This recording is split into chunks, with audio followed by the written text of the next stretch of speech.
Hi guys! Tonight we slip quietly into a world that feels familiar. At first glance, snow on rooftops, distant bells, wood smoke curling lazily into the sky. But this isn't the Christmas you know. As you step forward, your breath blurs in the icy air, and you realize you're standing in a medieval village where the cold bites sharper, the shadows feel longer, and the day ahead is stitched with rituals that would puzzle and enchant you in equal measure. The frost crunches under your boots, and for a moment, as you look around at the crooked timber frames and sagging thatch, you have this sudden, sinking moment of recognition. You probably won't survive this, not unless you embrace the strange rhythm of this century. So, before you get comfortable, take a moment to like the video and subscribe, but only if you genuinely enjoy what I do here. And feel free to tell me where you're watching from and what time it is over there. Now, dim the lights. You draw your cloak or whatever counts as one closer to your body. The fabric is scratchy, not soft and fleece-lined the way you're used to, and the chill immediately creeps up your arms. This is medieval winter, after all, where warmth depends not on insulation ratings, but on layers of rough wool, luck, and stubbornness. You stand in the middle of a village barely awake, roofs dusted with snow, smoke rising from a few chimneys, frost gripping the edges of shuttered windows like nature's own iron bars. Even at this hour, you can hear the distant bleating of animals stirred early, and the hollow thud of someone splitting firewood. That's your first historical truth of the night. For most medieval people, Christmas wasn't a single day but the center of a long, heavy winter season, full of preparation, community expectation, and more than a little anxiety. The feast was precious, precisely because the cold months were so hard. Even now, your toes ache inside shoes that are little more than stiff leather wrapped around coarse cloth. As you trudge along the narrow lane, you notice how crooked everything looks. Not picturesque, crooked, like a postcard, but crooked from centuries of shifting earth and imperfect hands. A rooster crows, sounding more offended than triumphant, and somewhere behind a half-collapsed fence, a dog begins to bark, as if reminding everyone that the sun hasn't officially signed off on this morning yet. You inhale and catch the faint scent of something earthy, maybe peat burning, maybe damp wool drying by a hearth.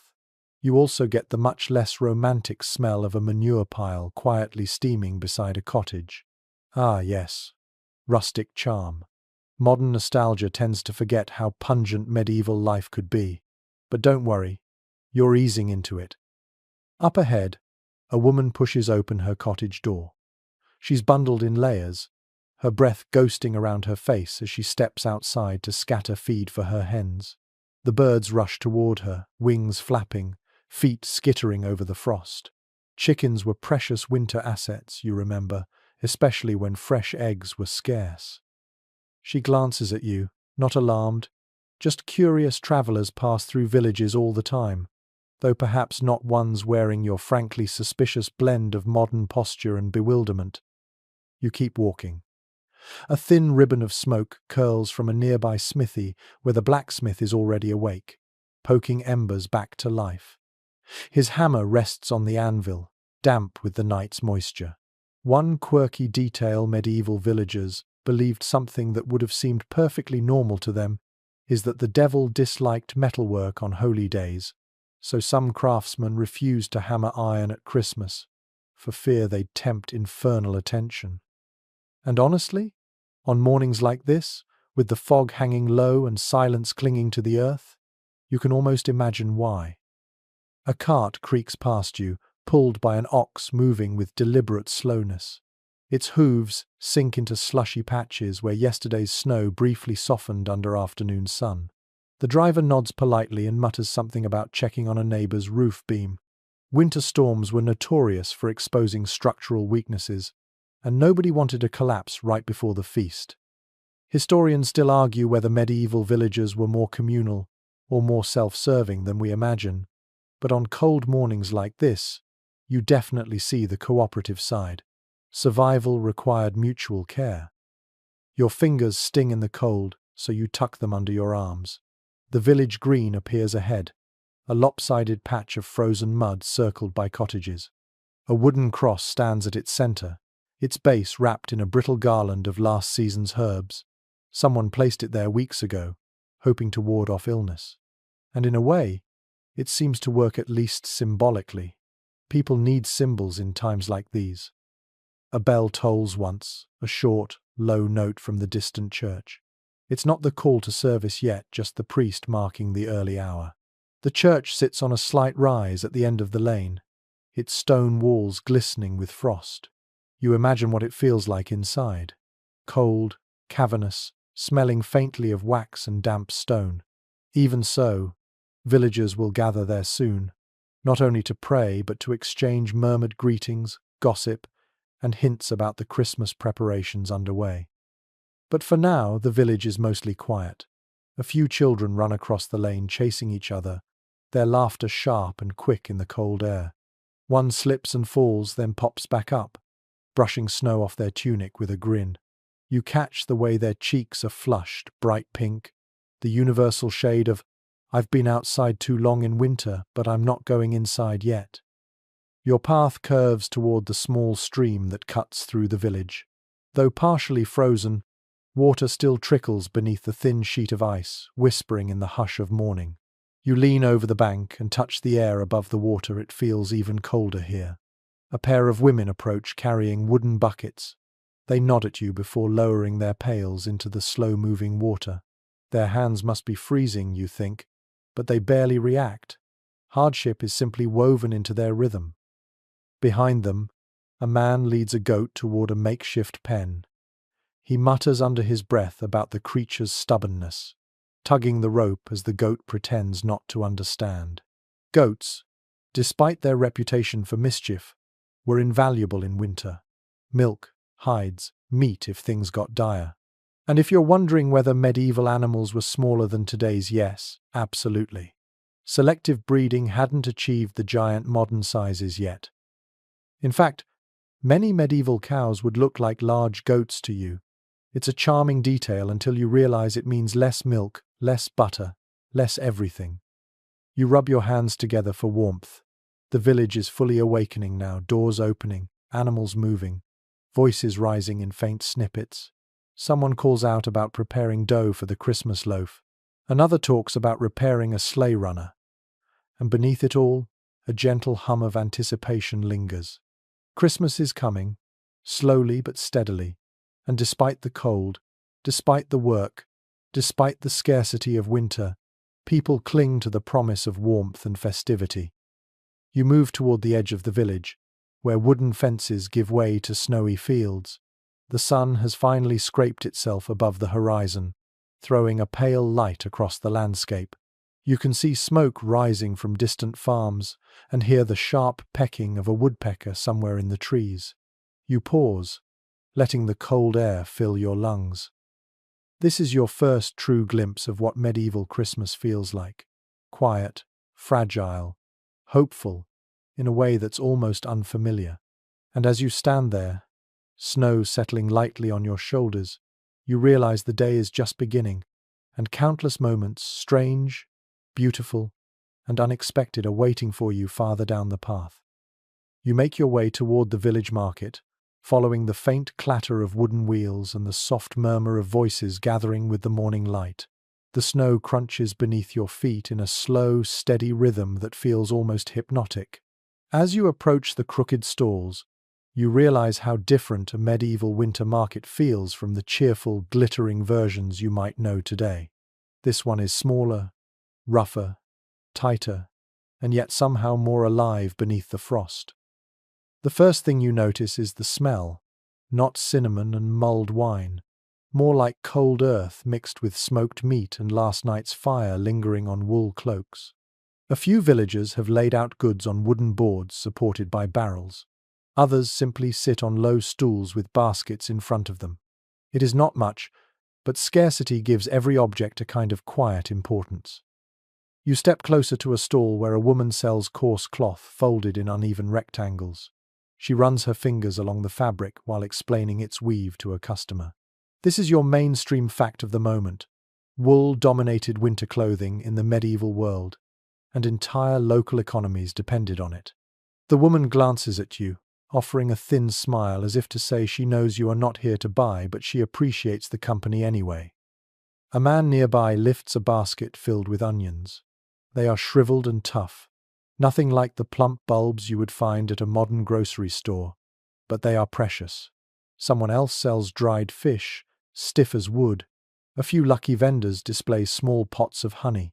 Honey is a luxury, especially in winter, and you can feel the crowd lean in slightly whenever a jar is unwrapped. You wander deeper into the cluster of stalls. Your fingers grow numb again, so you tuck them into your sleeves. A farmer waves at you, trying to tempt you with a bundle of winter herbs tied neatly with a strand of flax. You bend to smell them. They are sharp, resinous, slightly medicinal, perfect for flavoring stews or warding off the cold, depending on who you ask. Here comes your quirky tidbit. Some villagers believed that placing rosemary beneath a pillow during the 12 days could protect dreams from mischievous spirits. You imagine someone tossing and turning, trying to decide whether the fragrance is comforting or overwhelming.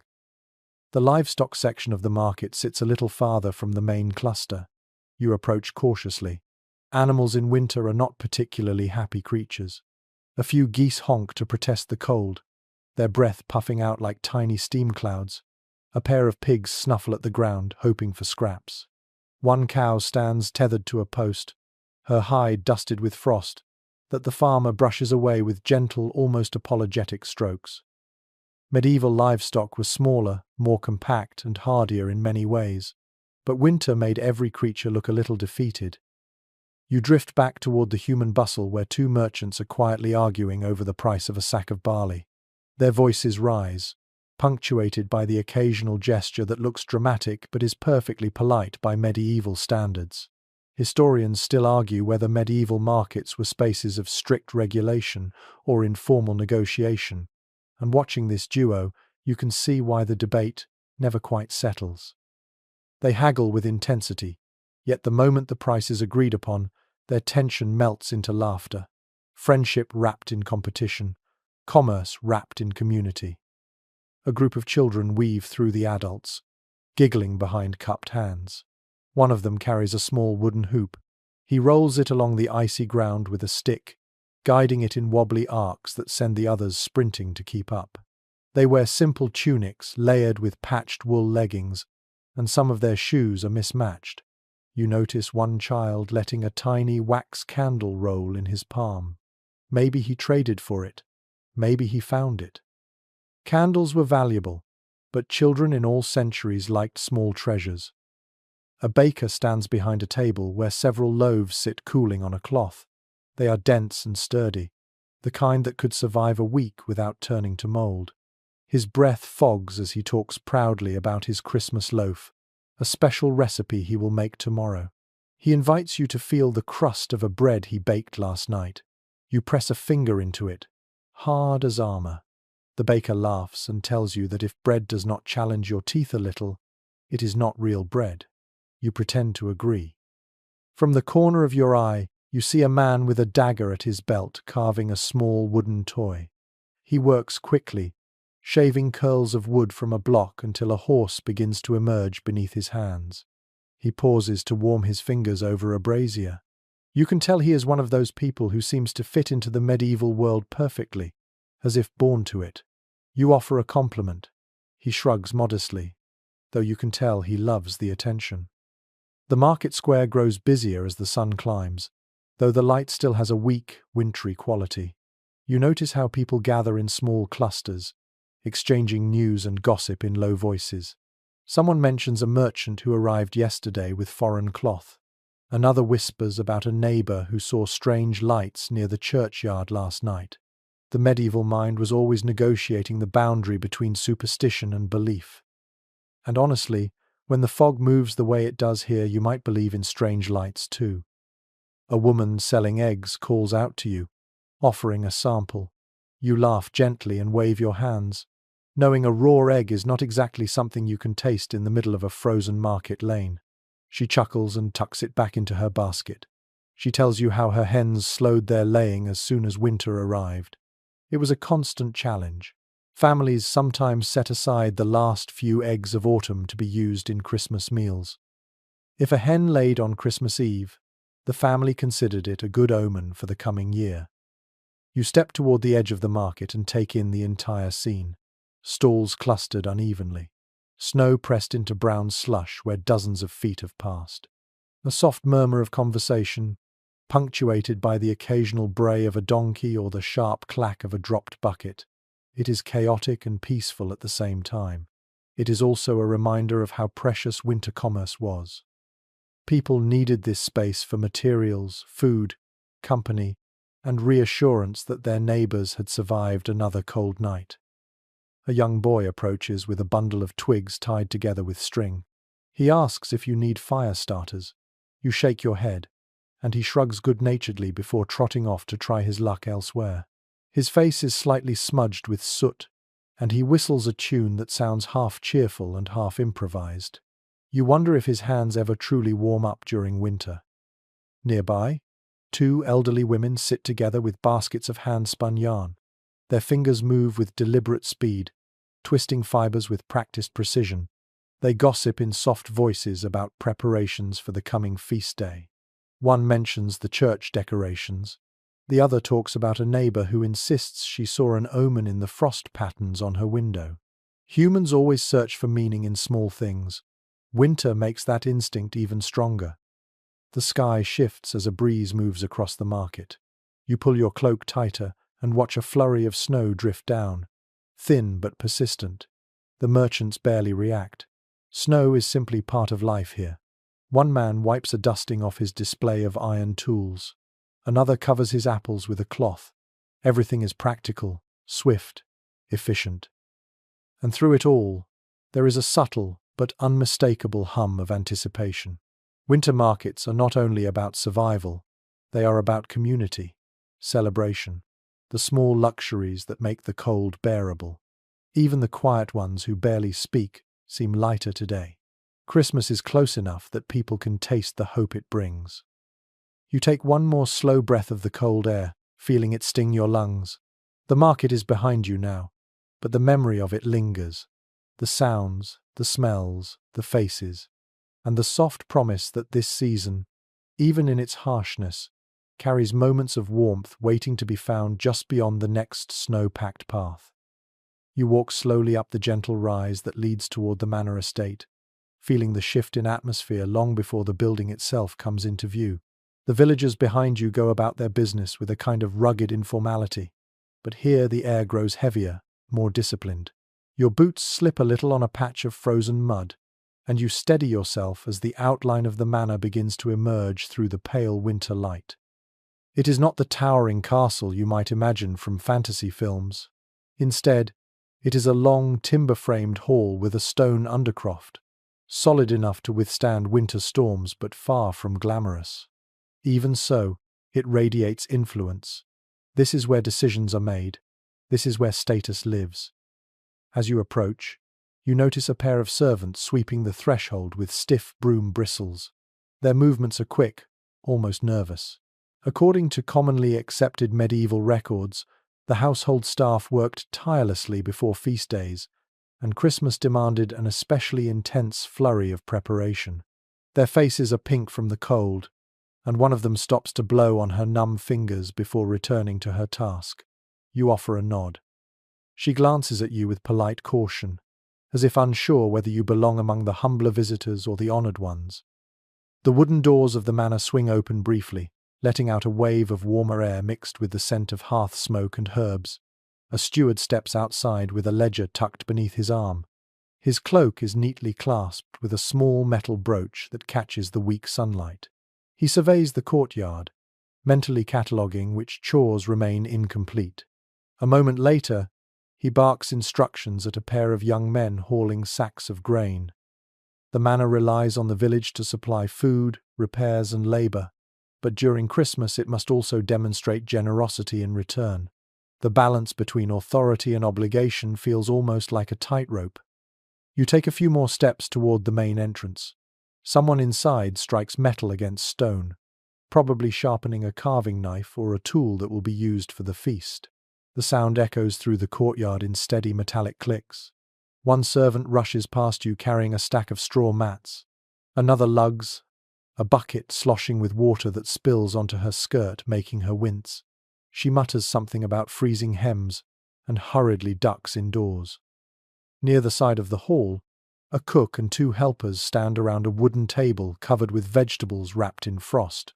They are trimming away the soft spots and nodding to each other in approval, each time they find a piece still suitable for the Christmas preparations. While you watch, the cook picks up a battered copper pot, taps its rim, and declares it worthy for one more season. You smile a little. This is the medieval version of resourcefulness. Nothing wasted. Nothing taken for granted. You shift your attention to the manor walls themselves. Ivy creeps across the boards in long, dark strands. The windows are narrow and covered with horn panes that let in light while keeping out the wind. A carved wooden figure of a saint watches over the doorway. Its features are weathered, and one hand is chipped, but it still gives the impression of silent guardianship. Few modern visitors realize that many medieval manors used religious symbols, almost like protective charms during harsh winters. Just beyond the hall, you notice a cluster of sheds and small outbuildings. A stable boy is struggling to coax a stubborn horse into its stall. The animal stamps its hooves, annoyed by the cold. The boy whispers soothing words in its ear. Animals were essential to a manor's productivity, and winter required vigilance. A single illness could disrupt the entire household rhythm. You wander around the back of the manor, where the smokehouse sits on a slightly raised patch of ground. A thin veil of fragrant smoke escapes through its vent. Inside, strips of meat hang from hooks, glistening in the dim light. The preservation of food was both an art and a gamble in this climate. According to well-regarded accounts from the period, smoked and salted meats were precious winter staples that could make the difference between a lean season and a disastrous one. A chilly breeze sweeps across the courtyard, making you pull your cloak tighter. Overhead, a pair of crows circle lazily before settling on the roof. They ruffle their feathers and stare down at the activity with an unsettling kind of intelligence. In some regions, people believed that crows near a manor just before Christmas hinted at a shift in fortune. Whether that was good or bad depended on the storyteller. You glance at them with mild suspicion before continuing your exploration. A maid approaches carrying a bundle of greenery. Sprigs of holly, ivy, and maybe a branch of yew peek out from her arms.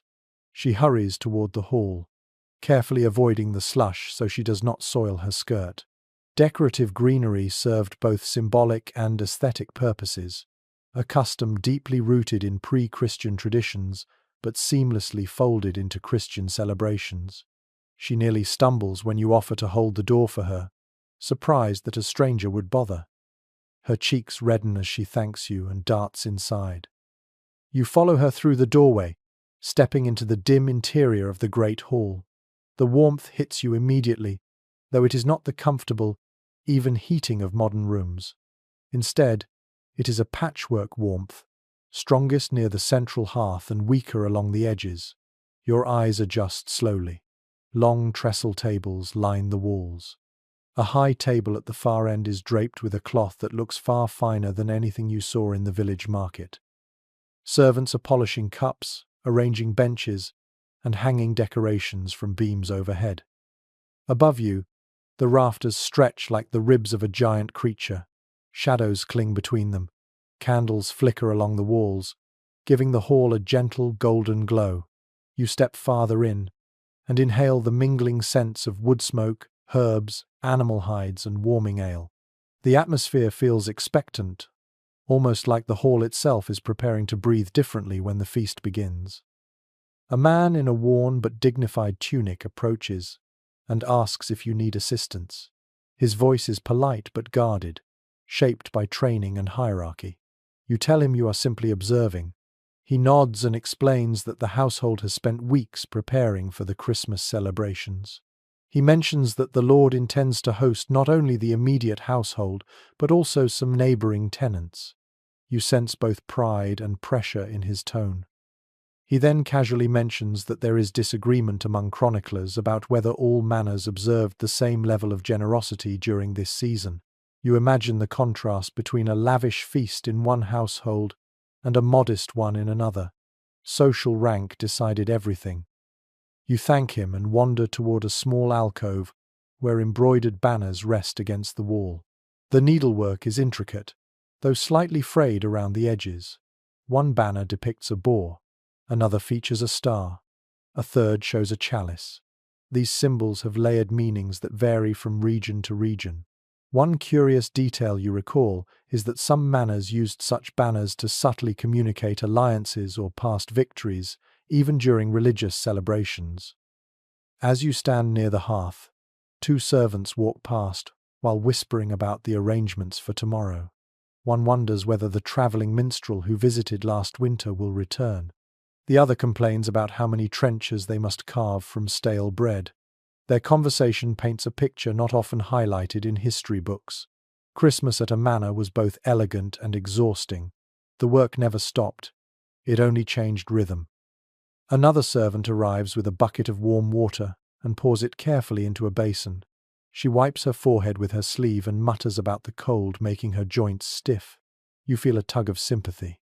This world asks a lot from its people, yet they seem to tackle it with a resilience that feels almost unreal. You take one last slow look around the hall. The glow, the bustle, the faint hum of anticipation. This is the heart of the manor. And as you step back toward the door, you understand more clearly that Christmas here is not simply a celebration. It is the moment when hierarchy softens just enough for generosity to flow downward, even if only for a short time. You step outside again into the cold air. The sky has begun to brighten, though the sun still hides behind a thin curtain of winter clouds. The courtyard is busier now. More voices, more movement, more signs that Christmas is drawing near. You walk away from the manor with a growing sense that what lies ahead will show you even more about how this season shaped every corner of medieval life. You make your way down the sloping path that leads away from the manor, letting the crisp air clear the warmth of the great hall from your senses. Soon the imposing structure fades behind the curve of the land, replaced once again by the humbler shapes of village cottages.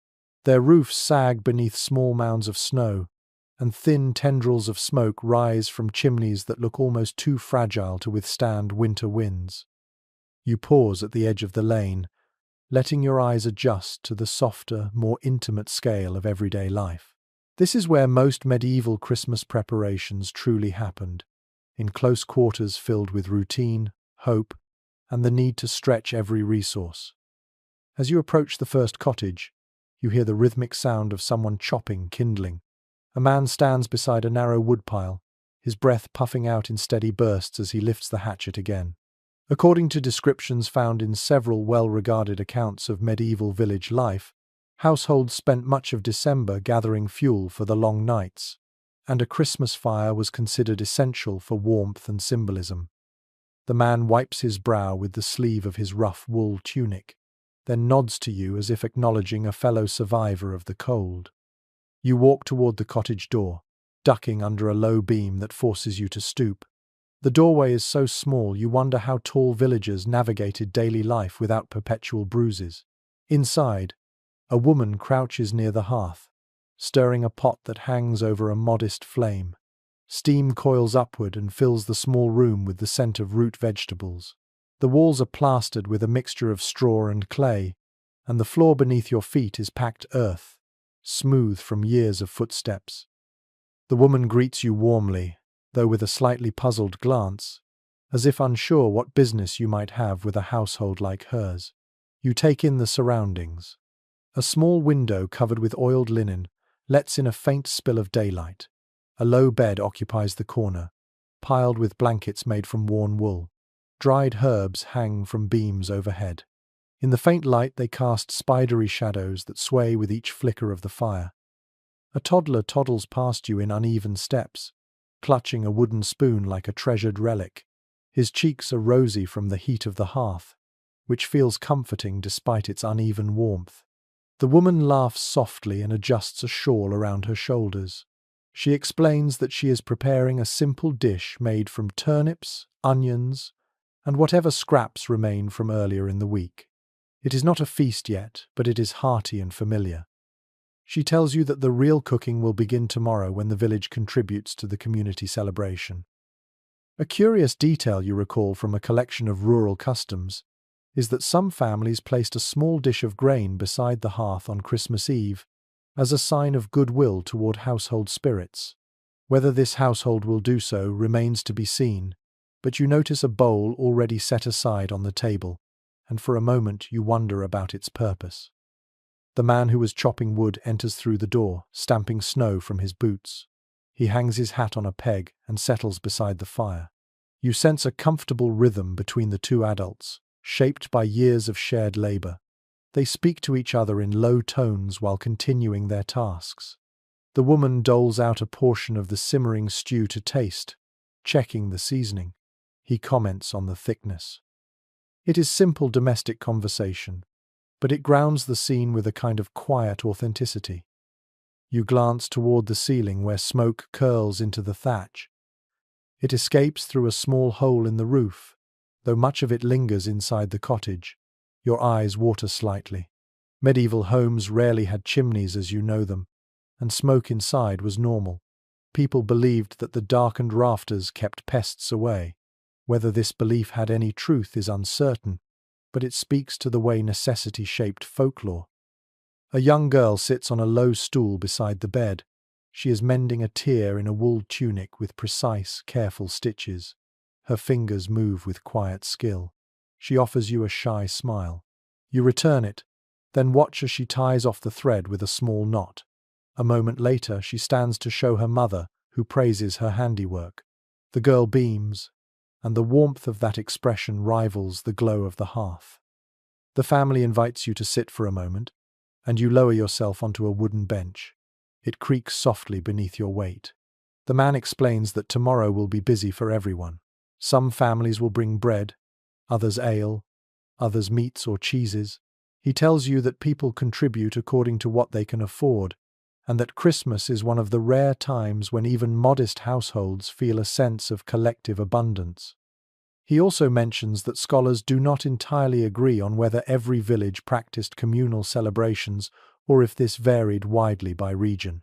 You can imagine how geography, wealth, and local tradition might influence each community differently. The woman adds that she hopes the weather will improve before sunrise. Last year, a storm swept through the village on Christmas Eve, burying the footpaths beneath heavy snow and delaying the procession to the church. She describes the chaos of trudging through drifts while carrying baskets of food and trying to keep candles from blowing out. You picture it clearly, and you have to admire their perseverance. The toddler begins banging the spoon on a small wooden bucket, creating a hollow thump that fills the cottage. His sister laughs and imitates the sound by tapping her thimble on the stool. The rhythm becomes a little household symphony, cheerful in its randomness. It reminds you that medieval life, though difficult, was not without moments of joy. The family's dog wanders in from outside. He is small, scruffy, and clearly beloved. He trots directly to the hearth and collapses in a fluffy heap, soaking in the warmth. The girl reaches down to scratch behind his ears, and the dog sighs in contentment. You cannot help but smile. Even in the 15th century, dogs knew exactly how to find the best spot in the house. The woman stands and moves to a wooden chest near the bed. She lifts the lid and reveals folded garments inside. She explains that these are the clothes set aside for Christmas Day. They are not fancy by modern standards, but they are carefully kept, mended, and saved for important occasions. She holds up a tunic decorated with a line of simple stitching around the collar. You notice how the fabric, though coarse, has been brushed smooth.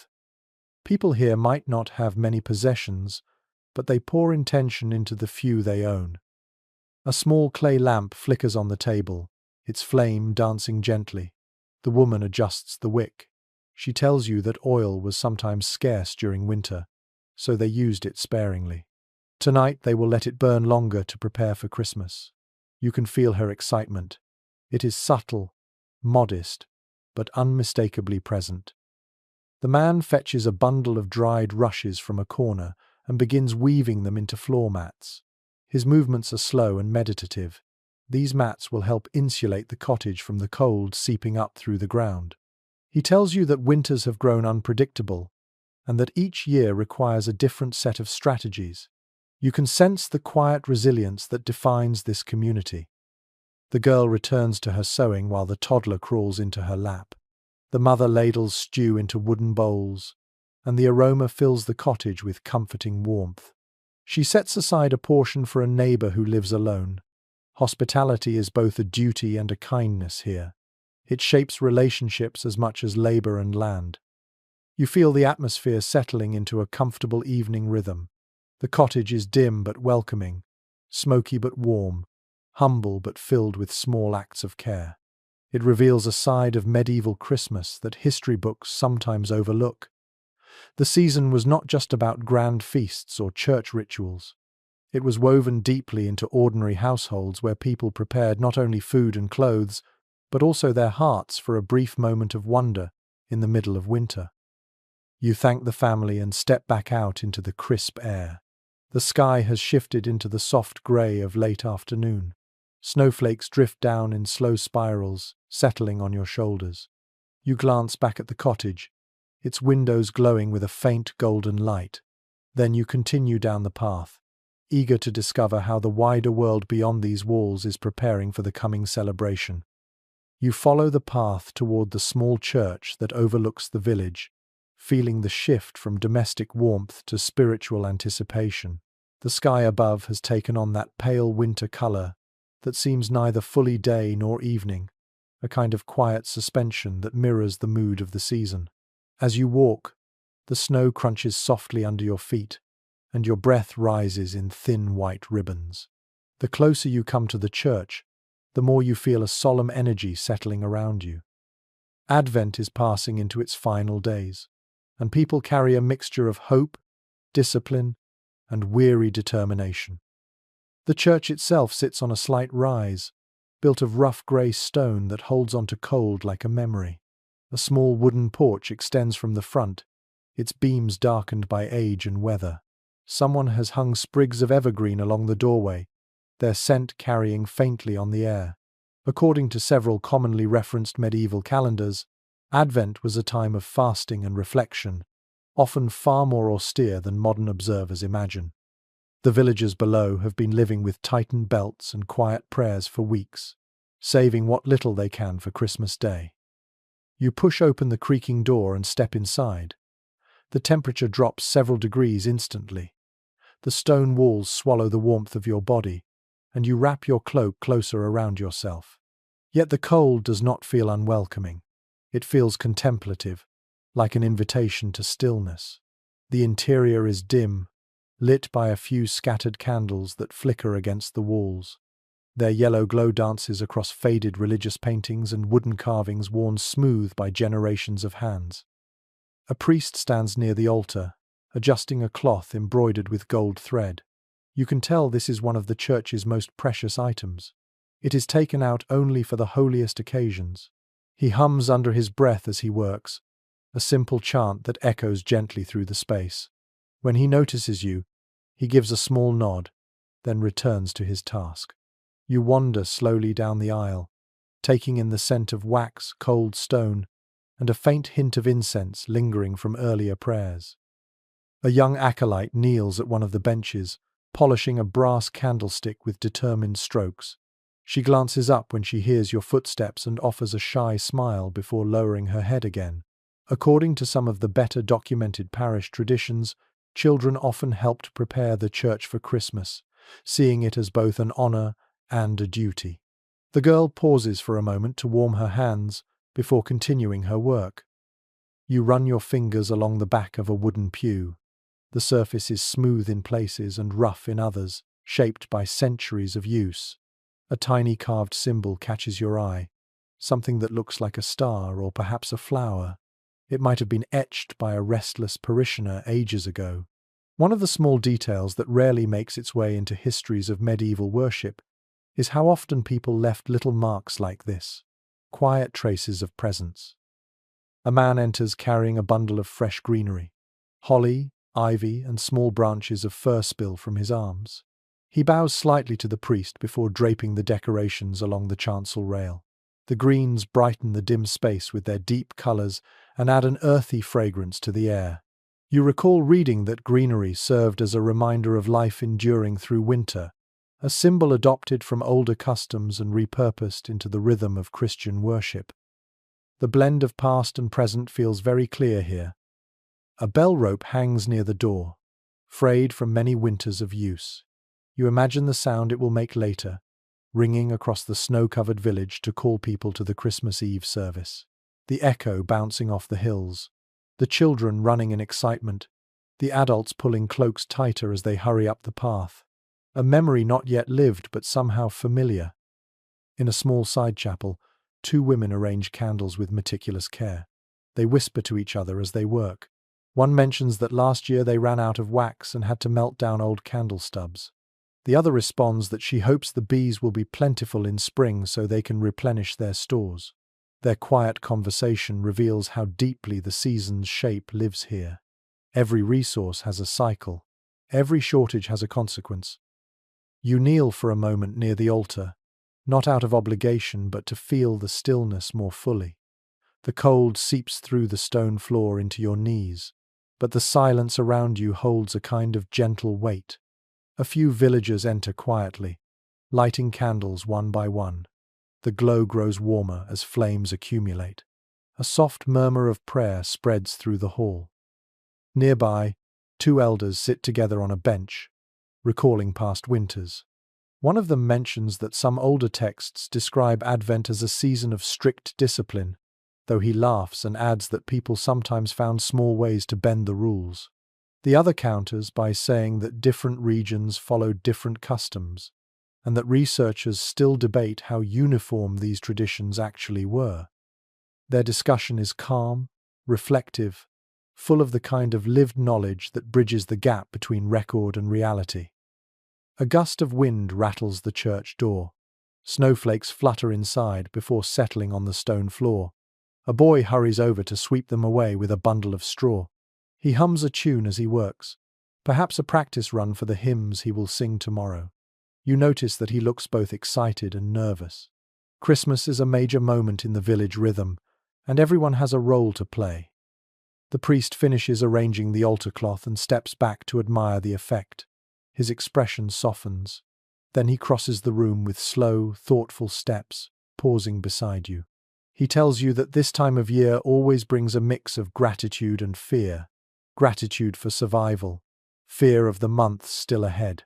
He explains that the church attempts to offer comfort during Advent, reminding people that winter is not only hardship but also a promise of renewal. His voice carries a gentle certainty shaped by years of guiding a small flock. You watch him move toward the choir stalls where a book of chants rests open. The pages are thick and yellowed. Inked notes rise and fall like tiny mountains across the parchment. He runs a hand over them and hums again, almost under his breath. The melody echoes faintly through the rafters. The harmony feels ancient, steady, comforting. A visitor arrives carrying a small bundle wrapped in cloth. She approaches the priest and places it on the altar. You learn that it contains a few candles she made at home, offered as a gift for the Christmas services. Her hands tremble slightly from the cold, but her eyes glow with quiet pride. Simple contributions like this were essential for parish life, especially in smaller villages with limited resources. The sun outside begins to fade, casting long beams of light through the small windows. The church fills with a soft golden haze. Work slows as people step back to admire the scene. The greenery, the candles, the polished brass, the carefully arranged altar. A shared creation shaped by many hands. You linger near the rear of the church, letting the atmosphere wash over you. The hush, the scent of holly, the faint sound of chanting from someone practicing alone. It feels peaceful, almost sacred, even for a modern visitor who did not grow up with these customs. Advent here is not only a wait for Christmas. It is a pause in the middle of winter where time stretches differently, quieter and deeper. You step outside again, into the crisp evening air. The light has dimmed, and the first stars begin to emerge in the wide winter sky. Behind you, the church glows faintly through the windows, a beacon of anticipation. Ahead, the path leads back down toward the village, where homes flicker with early lamplight. You follow it slowly, knowing that the next steps will bring you deeper into the heart of how medieval people experienced the holiday season.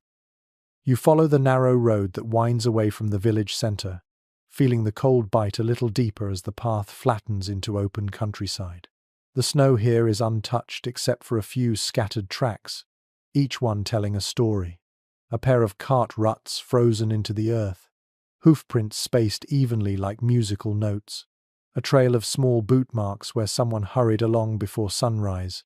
You step carefully between them, your breath rising in soft white clouds. The winter road stretches ahead in a gentle curve, bordered by hedges stripped bare of leaves. Their branches reach out, like thin fingers, clicking lightly in the breeze.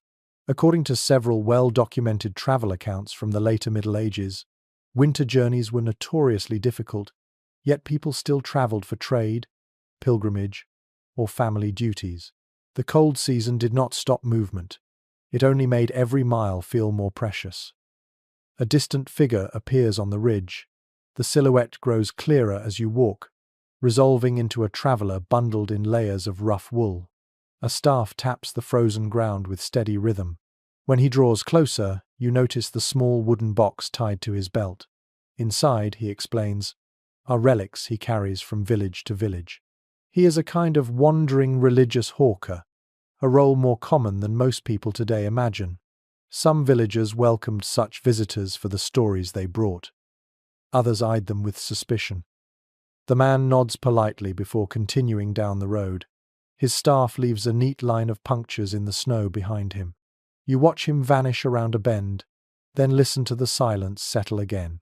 The landscape feels vast in its stillness, a white canvas stretching in every direction. A little farther on, you hear the distant creak of wheels. A cart approaches slowly, pulled by a pair of oxen whose breath rises like steam.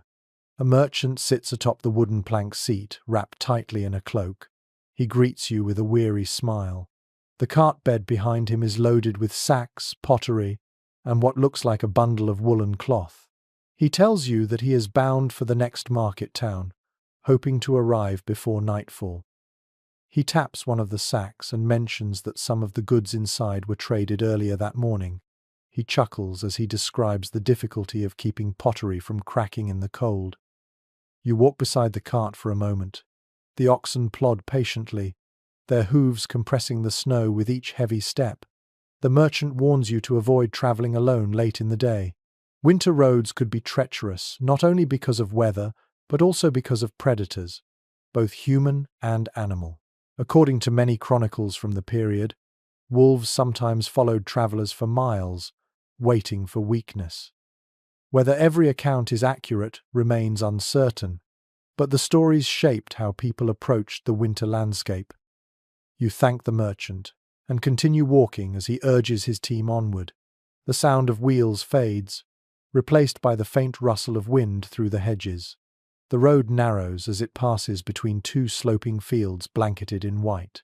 A group of crows pecks at something near a hedge, then flutters upward as you approach. Their wings make a soft, leathery sound in the quiet air. A small shrine stands beside the road a few paces ahead. It is built from stones stacked without mortar, topped with a simple wooden roof. Inside rests a carving of the Virgin Mary, her face worn smooth by weather and time. Someone has left a sprig of holly at the base. Another person placed a wax votive that has melted into a puddle of amber. Roadside shrines like this appear frequently in medieval records, often marking the paths taken by pilgrims journeying to larger monasteries or holy sites. Travelers paused here for safety and blessing. As you linger near the shrine, you hear the crunch of footsteps behind you. Two pilgrims approach, carrying small bags slung across their shoulders.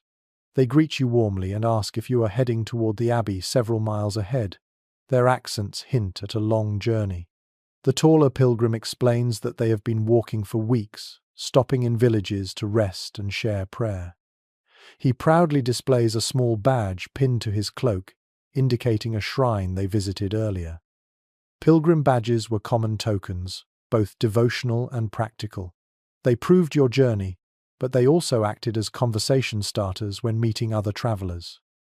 The shorter pilgrim adjusts her cloak and laughs softly as she admits that the winter has been harsher than expected. She describes how a snowstorm forced them to shelter in a barn 2 nights earlier. They slept near cattle, sharing warmth and hay, and woke covered in dust and straw. You nod sympathetically, imagining the scene with surprising clarity. She then adds that records from certain monastic guestbooks mention such unexpected lodgings with surprising frequency, proof that travelers improvised constantly.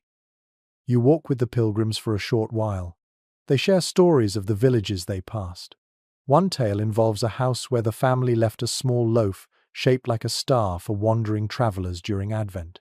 Another tale describes a farmer who believed he had seen a ghostly procession on a frozen pond. Whether or not the man truly witnessed anything supernatural remains unclear, yet stories like this spread easily in winter, when long nights invited imagination. The road eventually forks, and the pilgrims take the path toward the abbey. They thank you for the company and offer a blessing for safe travel. You watch them disappear into a patch of forest, their voices fading into the wind. You stop to rest near a wooden fence where the land dips into a shallow valley. The view is wide and hushed. Smoke rises from distant farmsteads. The faint sound of a bell drifts across the landscape.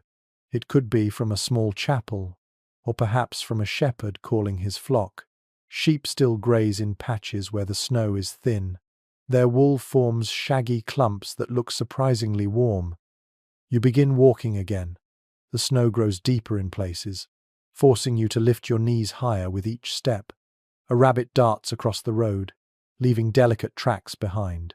A moment later, a fox lurks near a hedge, its red fur bright against the snow. You freeze briefly, watching the silent tension between predator and prey ripple through the air. The fox eventually slips away, uninterested in you. Another mile passes before you encounter a group of traveling musicians sheltering beneath a grove of bare trees. They sit around a small fire, tuning their instruments. One plucks a stringed lute, testing chords. Another warms her hands and blows into a wooden flute.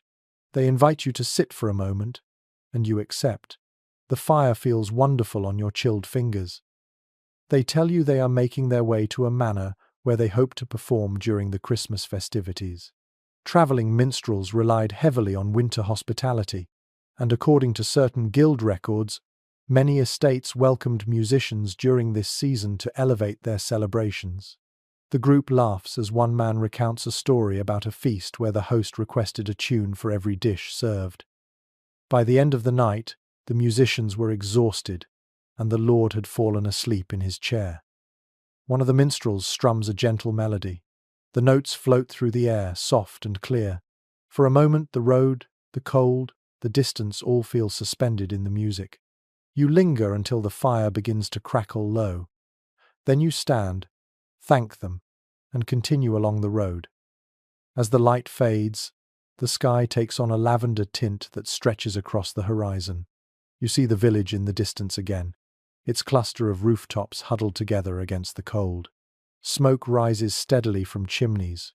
People move along the paths carrying baskets and lanterns. The world feels smaller, safer, more welcoming. You walk toward the village with quiet steps, carrying the stories of pilgrims, merchants, and wandering musicians in your mind. Winter roads may be harsh, yet they weave together the lives of countless travelers and locals, forming a network of shared experiences that gives the Christmas season its depth. Ahead waits the next part of your journey, filled with shadows, superstition, and the ancient whispers that cling to winter nights. You return toward the village with a slow, steady stride, the cold settling more comfortably around you now that the sky has dimmed into a soft winter blue. Lanterns begin to glow one by one along the narrow paths, flickering through shutter cracks like watchful eyes. As you walk, you sense a different mood taking shape beneath the surface of daily tasks. Something older, quieter, and far less official than church rituals or manor duties. The edges of the medieval Christmas season hold fragments of the past that never quite disappeared, and tonight you feel those fragments stirring like whispers in the frost. You pass a group of women carrying baskets of greenery. They laugh softly among themselves, but their conversation turns serious when you draw closer. One of them mentions the need to hang holly above the doorway before nightfall. According to widely referenced local customs, holly was believed to guard against misfortune, especially during the darkest nights of winter. The sharp leaves and bright berries were thought to repel ill-meaning spirits. The woman gestures toward her cottage as she speaks, explaining that she once forgot to hang holly and woke up to find her chickens unsettled and her stored grain slightly disturbed. She insists it was not an animal. You nod politely, unsure whether she is teasing or entirely sincere. A child runs past you carrying a small bundle of straw.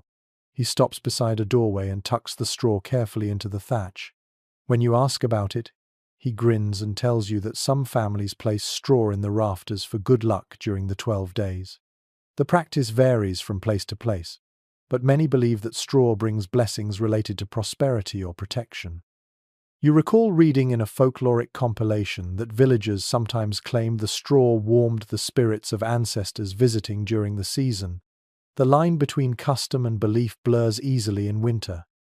You continue along the path toward the village outskirts where shadows stretch longer and silence grows heavier. The air smells of cold earth and wood smoke. A pair of old men sit on a bench outside a cottage, bundled in thick cloaks. They nod to you and invite you to share a moment of conversation. One of them taps his walking stick on the ground as he tells you about certain winter nights when the boundary between the living and the unseen felt thinner. He insists that people once believed the dead wandered silently along the lanes seeking familiar homes. He adds that he never witnessed such a thing himself, but he swears he heard unusual footsteps outside his door on a past Christmas Eve. His companion chuckles and counters that the footsteps were probably a fox, not a spirit. He shakes his head and notes that early chroniclers rarely agreed on which winter beliefs were widespread and which were localized. Even today, researchers cannot fully determine how far certain customs extended, because stories traveled faster than reliable documentation. You can see the friendly debate in their eyes, the kind born from decades of shared winters. Further ahead, a faint melody drifts from a small cluster of cottages. The notes rise and fall with an oddly haunting lilt. You follow the sound and discover several villagers gathered around a simple wooden table. One woman holds a hand drum. Another taps a stick lightly against a clay pot. They are practicing a winter chant that seems older than the church hymns you heard earlier. The rhythm feels primal, shaped by long nights and deep forests. When you ask about it, one of the women explains that her grandmother taught her the chant, saying it was once sung to encourage the return of the sun.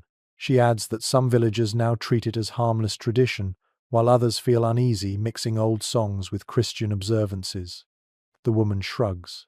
She sings because it feels comforting in the cold. The group pauses their music when a man steps forward carrying a small bundle wrapped in cloth. He unwraps it to reveal a crude wooden figure. It is carved with simple lines and shaped like a human silhouette, but its features are deliberately vague.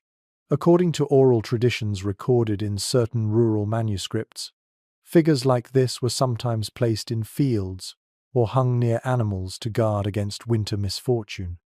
Whether every village followed this practice is uncertain, but the man explains that his family carves a new figure each year to honor old customs passed down through generations. You thank him and continue your walk. Your path leads into a quiet patch of woodland just beyond the village. Snow blankets the ground so completely that the world feels muffled. Trees arch overhead like ribs of a great beast. Your footsteps sound unnaturally loud on the frozen earth. A cold breeze filters through the branches, making them rattle softly. In the dim light, you understand why winter forests inspired stories. A faint rustle catches your attention. You turn and see a fox dart behind a tree. Its eyes glimmer for a moment before it vanishes. Then you hear a distant hoot of an owl, followed by the slow creaking of branches heavy with snow. Every sound becomes magnified in the hush of evening. You come upon a small clearing where children have built a circle of stones. They rush off laughing as soon as they spot you.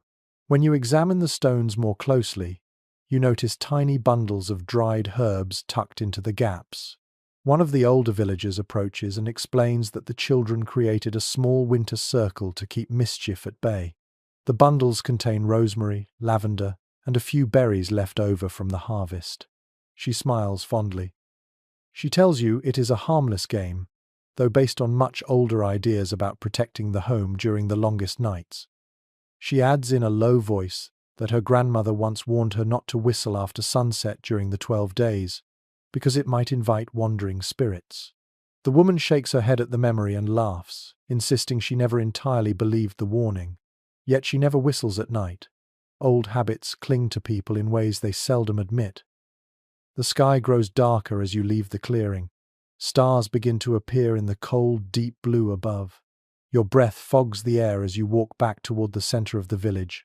Lanterns glow warmly in cottage windows. A dog barks in the distance. The calm of evening settles like a soft blanket. You pass a barn and hear muffled voices inside. Curious, you step closer and peek through a gap in the wooden boards. Several villagers are examining the livestock with unusual concentration. One man whispers that cattle were once believed to kneel at midnight on Christmas Eve, honoring the birth of Christ. He admits that he has never seen it himself but heard stories from elders who insisted it happened. Whether this belief originated in folk imagination or in scattered observations remains uncertain, yet it persists in many regions. Another villager points to the shadowed rafters and mentions that some people considered barns to be places where good and bad luck intertwined during winter. No one dared to enter alone at night. You feel a faint shiver, unsure whether it comes from the cold or the stories. The villagers notice you and invite you inside. The barn is warmer than you expected. The cows stand quietly, their breath rising in soft plumes. The hay smells sweet and earthy. A lantern glows on a beam overhead. The villagers laugh as they recount tales passed down through generations. Some involve animals speaking at midnight. Others involve spectral visitors. The stories feel playful, yet the listeners cling to them with a solemn kind of delight. You thank them and step back outside. The village now lies wrapped in darkness except for the steady glow of hearths. The air holds a stillness that feels almost sacred. Medieval Christmas did not chase away the mysteries of winter. It coexisted with them, faith layered over older customs, ritual woven into superstition, hope intertwined with fear. You walk slowly toward your resting place, hearing only the soft crunch of snow beneath your feet. The night feels alive with memory. And as you approach the heart of the village again, you sense that tomorrow will draw you deeper into the preparations that transform winter scarcity into a moment of celebration. You wake before the sun has fully climbed above the horizon, the village still wrapped in a soft blue haze that clings to rooftops like faint breath. Frost paints the ground in delicate crystals that crunch beneath your steps as you head toward the cluster of cottages near the center of the settlement. Today marks the true beginning of feast preparations. Even the air feels different, warmer with anticipation even as the cold stings your cheeks. The first sound you hear is the knock of a wooden spoon against a clay bowl. It echoes from a small kitchen where a woman is already mixing dough by lamplight. She works with steady confidence, folding the heavy mixture again and again. According to several descriptions preserved in regional household records, the early hours of feast days always began with bread. You watch as she sprinkles a pinch of dried herbs into the dough. She explains that these came from her small summer garden and must be used sparingly. Bread is one of the few luxuries that can be shaped into something special, even when supplies are lean. You step away from the doorway and follow the smell of smoke drifting through the air. A group of men has gathered around a large outdoor fire. They are turning a spit slowly, heating the surface of a metal pot until it is ready for brewing. One of them waves you closer and offers a friendly greeting. He tells you that they are preparing ale for the Christmas feast.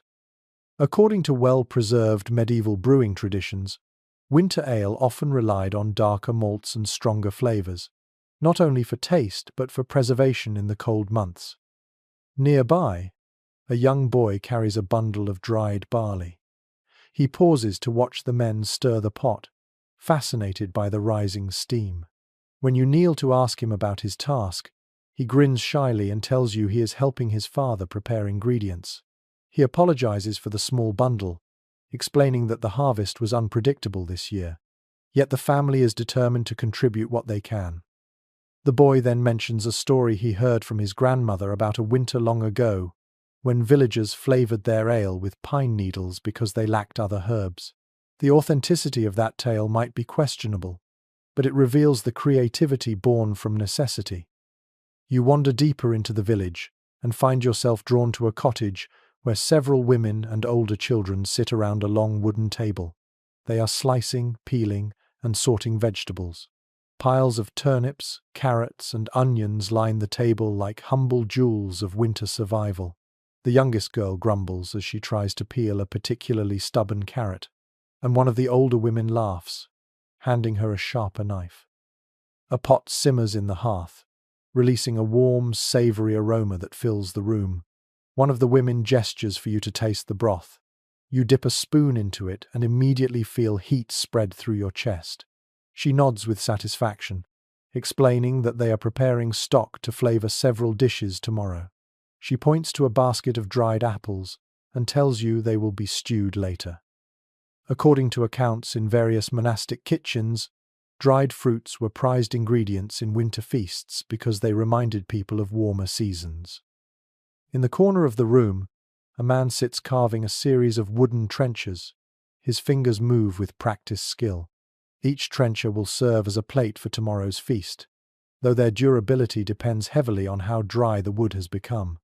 He explains that families often reused trenchers from previous feasts, but some preferred to carve new ones if the old had grown too cracked or worn.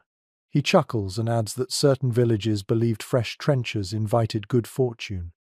Whether that belief holds truth is unknown, but the tradition persists here. You continue through the village until you reach a barn open wide to the cold morning air. Inside, a few villagers prepare meat for salting and roasting.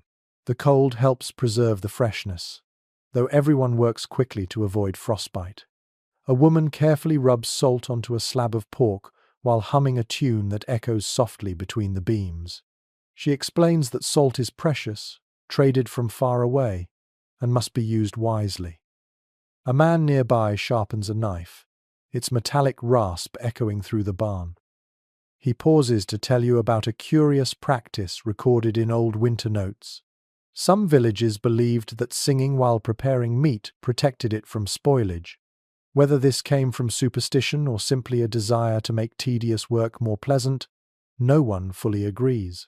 The woman humming shrugs with a smile and keeps singing anyway. A group of children arrive carrying baskets filled with dried beans and small bundles of herbs. They deliver them to the adults, and one child proudly announces that her family grew the beans in the small plot behind their cottage. Her mother smiles fondly and tells her she has done well. The sense of collective contribution feels palpable here. Even the smallest hands play a part in shaping the feast. You step outside again and inhale deeply. The village smells of smoke, herbs, and simmering broth. The winter sun finally breaks through the clouds, casting a pale golden glow that softens the frost. You follow the light toward the communal oven at the edge of the settlement. A line has already formed as villagers wait to bake their breads and pies. The oven keeper, a sturdy man with soot-darkened hands, checks each loaf before placing it inside. He ensures the temperature is even, brushing ashes aside with a wooden paddle. One woman stands near the oven with a basket containing a strangely shaped loaf. You ask about it, and she explains that it is her family's special Christmas bread, decorated with a simple design meant to symbolize prosperity. She admits that the tradition is old and that she does not fully understand the symbols herself.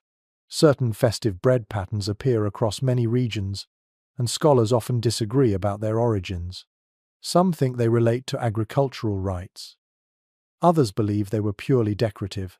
The woman shrugs and says the bread simply tastes better this way.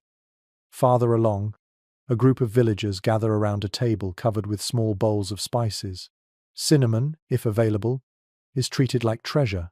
Cloves, pepper, and ginger appear in tiny amounts, each used sparingly. You watch as a cook pinches a small amount of spice and mixes it into a pot of stewed fruit.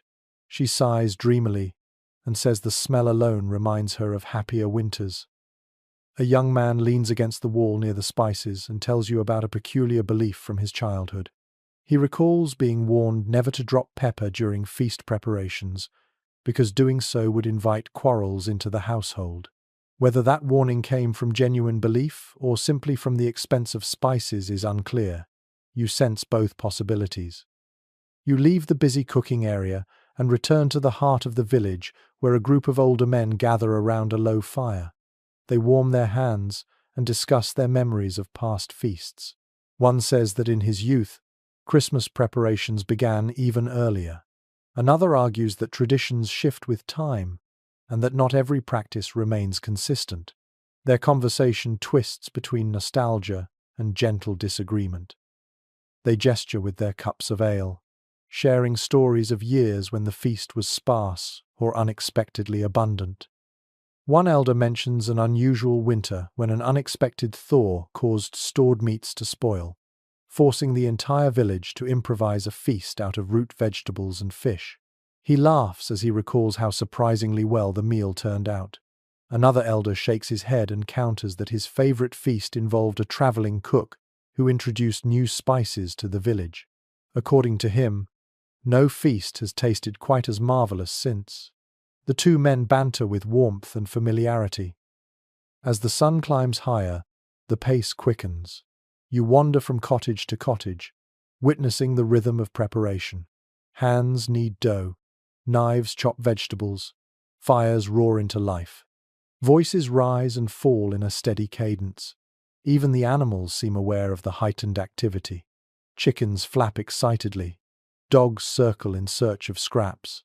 A cow lows softly, stirring straw as though sensing something festive in the air. You pause near the village green and watch as a small group of teenagers test the strength of a wooden table meant for tomorrow's communal meal. They shake it and lean on it, laughing when one of the legs wobbles. They adjust it with determination, hammering wedges of wood beneath the uneven corner until it stands firm. You sense their pride. They will sit here tomorrow with friends and family, sharing whatever food the village has managed to assemble. The air feels thicker with purpose now. Every cottage, every fire pit, every corner of the village pulses with preparations. Winter may be harsh, but the people here create warmth with their hands, their voices, and their willingness to share. You take a final slow breath of the fragrant air and step back toward the main path. The feast will come soon, shaped by all these efforts. And as you move quietly through the village, you feel the next part of this journey calling you toward the music already beginning to stir near the edge of twilight. You follow a trail of footprints leading toward the far edge of the village, where the cottages thin out and the fields open into a wide sweep of frozen ground. The air carries a subtle vibration, faint but unmistakable, as if someone is nudging the stillness with sound. You slow your steps, listening more closely. There it is again, a soft trill, a low hum, a rhythmic tapping. Music is waking up before the feast itself, slipping into the winter air like the first warm breath of celebration. As you near a small barn, the sounds grow clearer. You push open the door and find several villagers gathered inside, instruments resting across their laps. The space smells of straw, damp wool, and the faint tang of cold iron. A few lanterns hang from the beams, casting gentle circles of light. The musicians glance up with friendly smiles and nod for you to come closer. One of them, an older man with a weathered face and nimble fingers, plucks the strings of a lute to test the tuning. He winces slightly and makes a small adjustment. According to commonly cited musical manuscripts from the period, medieval musicians tuned their instruments by ear, relying on memory, instinct, and the acoustics of the room. The man tells you that the cold makes the strings tighten unpredictably. He warms his hands by a small brazier before strumming again. This time, the note resonates like an amber drop in the air. Nearby, a young woman holds a shawm, its wooden body polished to a soft glow. She practices a short melody, the piercing tone filling the barn with confident clarity. She pauses between phrases to adjust her embouchure, blowing gently into the reed. She explains that she learned the instrument from her uncle, who taught her winter songs passed down through generations. Some of the tunes have Christian origins, while others feel older, shaped by farmland rhythms and seasonal ceremonies. Researchers who study early European music often note the unpredictable blend of sacred and secular influences, and the villagers seem perfectly comfortable letting the two mingle. A boy sits cross-legged on a pile of hay, tapping a frame drum with quick, playful rhythms. The sound is soft but spirited. He tells you proudly that he is practicing for tomorrow night, when the musicians will perform in the hall after the feast. His mother, standing beside him, smiles and adds that he began drumming on pots when he was barely old enough to walk. She says she once hid her cooking bowls to preserve their shape. The boy overhears and laughs, insisting that he never damaged a single one. She rolls her eyes fondly.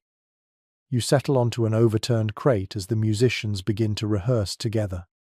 The first notes are tentative, like footsteps testing ice, but the melody soon finds its balance. A shawm guides the tune while the drum keeps a gentle pulse. The lute fills the spaces between, weaving warm chords into the air. The music transforms the barn into something larger, something glowing with shared intention. The players stop occasionally to adjust their rhythm or debate the next phrase. One musician suggests adding a brief pause between two sections. Another argues for a faster tempo. Their discussion drifts into friendly disagreement, highlighting how medieval music lacked the strict notation systems familiar today. Many performers relied on memory and improvisation. Even well-preserved chant books provide only fragments, leaving much to interpretation. No wonder modern scholars cannot fully reconstruct how all these pieces were performed. The villagers, however, seem perfectly content, trusting their instincts. You move toward the far wall where several handmade instruments rest on a wooden shelf. A simple reed pipe lies beside a harp with missing strings. A small bell rests next to a carved wooden rattle filled with pebbles.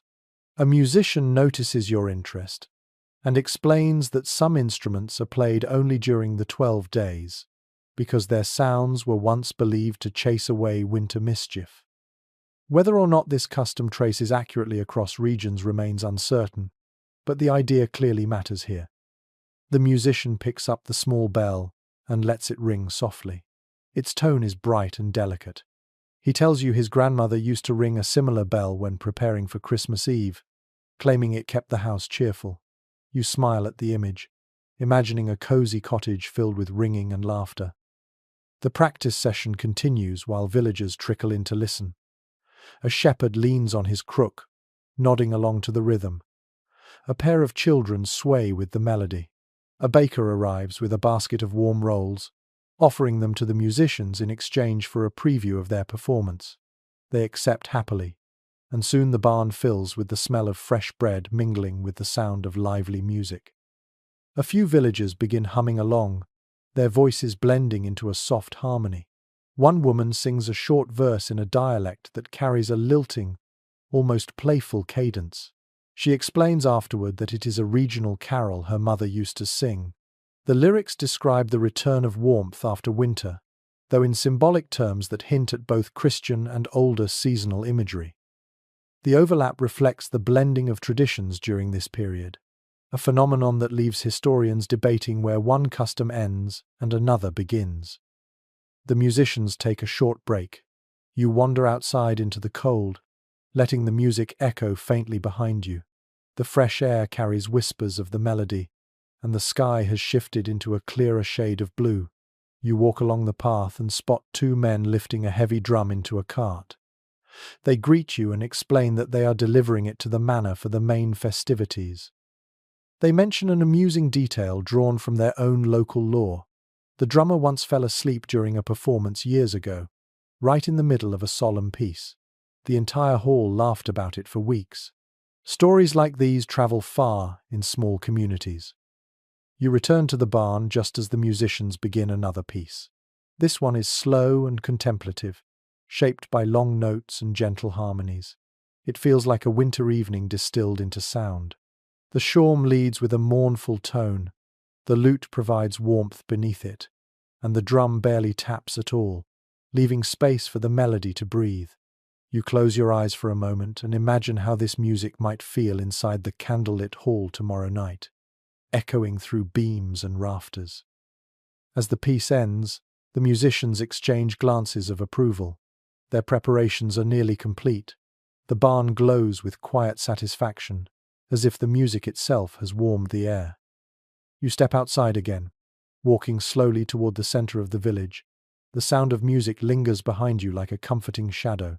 The day continues to unfold, and with each step you sense the feast drawing nearer. The next transformation lies just ahead, waiting in the great hall where greenery, candles, and rich aromas will soon reshape rough timber walls into something wondrous. You walk slowly toward the manor again, as the afternoon deepens into a warm amber glow. The snow on the ground glistens faintly, and your breath floats like pale smoke around your face. The air holds a sense of expectancy. Something is shifting inside the great hall. Even from a distance, you can see villagers moving in and out of the doors with bundles of greenery, armloads of candles, and baskets filled with cloths. Today is the moment when rough timber walls begin their transformation into a place worthy of Christmas. As you step into the courtyard, the sound of steady work greets you. Laughter, conversation, and the dull thud of wooden mallets blend together in a comforting rhythm. You cross the threshold and feel an immediate change. The hall is no longer dim and empty. It is alive with color and motion.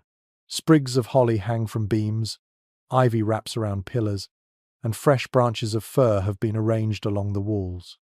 According to widely circulated descriptions of medieval festive customs, winter greenery symbolized endurance, reminding everyone that life held firm even in the darkest months. The hall feels warmer simply from the presence of so much living color. Servants bustle everywhere. One carries a bucket of warm water to wipe the tables. Another carefully unrolls a long woven cloth, smoothing its wrinkles with patient hands. Several villagers arrange candles along the high table, testing their placement so that light will fall just right when the feast begins. You watch as they measure the distance between each candle with their fingers. Precision matters, not for luxury but for safety. A poorly placed candle could spell disaster in a timber hall. A man climbs a ladder to hang a garland high above your head. He pauses halfway up to rest, blowing into his hands to warm them. He explains that the garland must be placed firmly enough to withstand drafts from the open doors. He mentions that one year a garland fell onto a platter of roasted meat during the feast, causing an uproar. Whether the story has grown exaggerated over time is unclear, but his grin suggests a fond memory rather than a true catastrophe. You move toward the center of the hall where the hearth blazes with new vigor. Its flames crackle and snap, filling the room with a comforting heat. Smoke curls upward into the rafters, leaving traces of warmth on the cold beams. A woman stands nearby, stirring a cauldron of spiced wine. The aroma drifts through the hall, rich with hints of honey and herbs. She offers you a small ladleful to warm your hands. You sip it slowly, feeling the heat spread through your chest. She explains that the recipe comes from a tradition her mother learned at a distant manor. Some regions sweeten their wine more than others. Some add fruit. Others prefer bitter herbs. Researchers studying medieval culinary patterns often remark on how widely flavors varied from village to village. You wander toward the high table where a steward oversees the arrangements with a critical eye. He adjusts the placement of each goblet and inspects every plate. When he notices your presence, he offers a polite nod. He tells you that a well-prepared hall is as essential to the feast as the food itself. He recalls a passage from an old household manual describing how order and beauty invited blessings into a home. Whether or not the text represented widespread practice remains uncertain, but the sentiment clearly resonates with him. He then gestures toward the narrow windows where thin panes made from polished horn filter the winter light. The glow that enters through them feels soft and golden, giving the hall an almost dreamlike atmosphere. The steward explains that these windows were polished earlier in the day, a task requiring sand, oil, and a surprising amount of patience. He notes that light plays an important part in Christmas celebrations, symbolizing hope in the darkest season. You feel the truth of this as you watch the afternoon sun illuminate the greenery. A young girl works diligently at one of the tables, arranging small bowls of salt and herbs. She hums a tune as she moves. Her mother checks her work and smiles with pride. The girl explains to you that certain herbs placed on the table help keep food fresh. She adds a mischievous detail, claiming that if someone accidentally spills salt during the feast, they must give a small gift to the person sitting beside them. She admits the rule might be more playful than ancient, but traditions evolve with each generation. Nearby, a pair of men carry a large tapestry between them. They stretch it across the back wall with careful hands.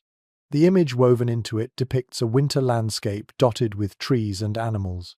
The colors are muted yet beautiful, fading unevenly with age. One man tells you the tapestry only hangs during the Christmas season. Its presence honors a past lord who once brought it from a distant town. Whether the story is fully accurate or embellished, you sense the pride in their voices. The musicians you visited earlier begin arriving with their instruments. They place themselves along one wall to test the acoustics. The shawm calls out a clear, bright note that echoes pleasingly. The lute responds with a warm chord. A boy taps his drum softly, gauging how the sound carries across the hall. The musicians nod in approval, adjusting their positions for the best effect. Their presence adds a spark of excitement, as if the hall itself is preparing to breathe music. You step aside as a woman hurries past with a tray of polished cups. She sets them near the hearth to warm slightly, explaining that cold cups dampen the taste of ale. You would never have thought of such a detail, yet it reveals the care woven into every corner of this event. She mentions that an old story claims warm ale grants good fortune for the coming year. Few take the tale literally, yet everyone appreciates a drink that does not numb the tongue. In the far corner, a group of children gather around a basket of candles. Their job is to test which ones burn evenly.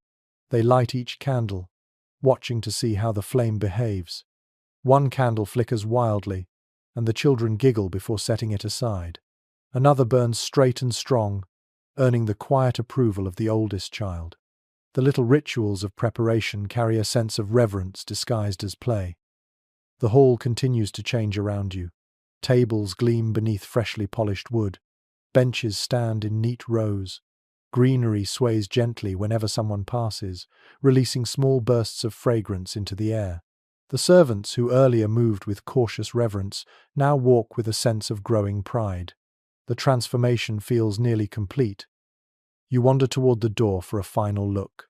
From the threshold, the great hall glows with life. Shadows dance across the walls. Candles flicker in clusters, their light shifting across branches of holly and ivy. The decorations soften the harsh lines of timber and stone, turning the space into something far more inviting than its usual utilitarian form. You step outside, letting the cold settle on your cheeks again. Behind you, the hall radiates warmth through the wooden doors, promising laughter, stories, and music. The feast draws closer with each passing moment. The village holds its breath in anticipation. You walk away from the manor, feeling the glow behind you like a gentle push. The next part of the night will carry the weight of expectation, the hush before celebration. And soon, Christmas Eve will begin. You walk slowly back toward the village as the last colors of afternoon drain from the sky. A deep blue settles over the rooftops, and the first hints of Christmas Eve hush begin drifting through the lanes. The air feels sharper now, as if the cold has been waiting for this moment to assert itself more boldly. You pull your cloak closer and listen. The usual sounds of the day have softened. No hammers, no bustling kitchen noise, no shouts across the green. Instead, the village holds a quiet tension, a stillness shaped by anticipation and a touch of reverence. Candles flicker behind shutter slats, small points of gold in the thickening dusk. A few villagers step outside to fetch firewood or water, but they move gently, speaking in low voices. According to several parish customs, noted across different regions, Christmas Eve carried a sense of sacred pause. People tried not to quarrel or speak harshly, believing that harmony on this night invited blessing for the year ahead. Whether this belief was entirely widespread remains uncertain, yet the hush surrounding you feels genuine. You pass a cottage where a woman gently shakes snow from a small bundle of straw. She spreads it beneath the threshold with deliberate care. When you ask about it, she smiles softly and explains that the straw symbolizes the manger. Some families place it by the door, others beneath the table, each following traditions passed down quietly from mothers and grandmothers. She adds that the placement changes from region to region and that old stories offer differing interpretations. Her explanation suggests layers of meaning woven through centuries of winter nights. Inside her cottage, a child peers out at you. His eyes are wide with excitement, though he tries to appear solemn because his mother told him Christmas Eve demands good behavior. He holds a small candle in his hands but has not been allowed to light it yet. The glow from the hearth paints warm colors on his face. You smile at him, and he ducks behind the doorframe, giggling quietly. Further along, you see a group of older villagers gathered near the church path. They speak in subdued tones about the timing of midnight service. One mentions that the priest hopes to begin earlier this year to avoid the bitterest hours of cold. Another reminds the group that tradition says the service must begin at a precise moment. They debate gently, each appealing to different memories.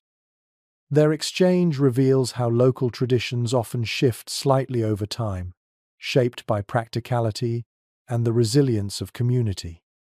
You walk past the green, noticing how the world seems coated in silver.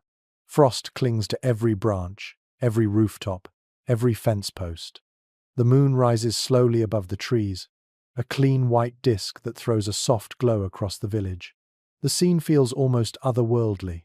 Winter nights can make even familiar places feel touched by mystery.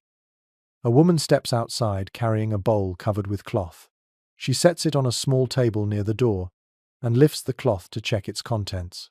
Warm steam rises, carrying the scent of herbs. She tells you that the dish inside must rest before being served tomorrow.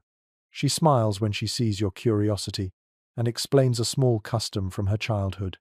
According to her grandmother, no one should taste the special Christmas dishes before the first church bell rings on Christmas morning. She admits she does not fully know why. She just follows the tradition because it feels right. Nearby, a young couple places candles along their windowsill. The flames quiver in the cold air. The man explains that in some regions, villagers believed that Christmas Eve light guided wandering travelers, both living and departed. Whether the belief sprang from faith or storytelling is hard to say. The couple, however, lights their candles each year without question. Their gentle smiles suggest they find comfort in the glow. A dog trots past you, tail wagging slowly, its paws leaving delicate prints in the snow. It sniffs at a pile of firewood before settling beneath a porch where warmth leaks through the planks. Even animals seem calmer tonight, as though aware of the change in atmosphere. You turn down a narrow lane where a family gathers outside with a small lantern.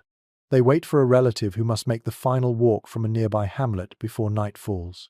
You join them for a moment, sharing the quiet expectancy.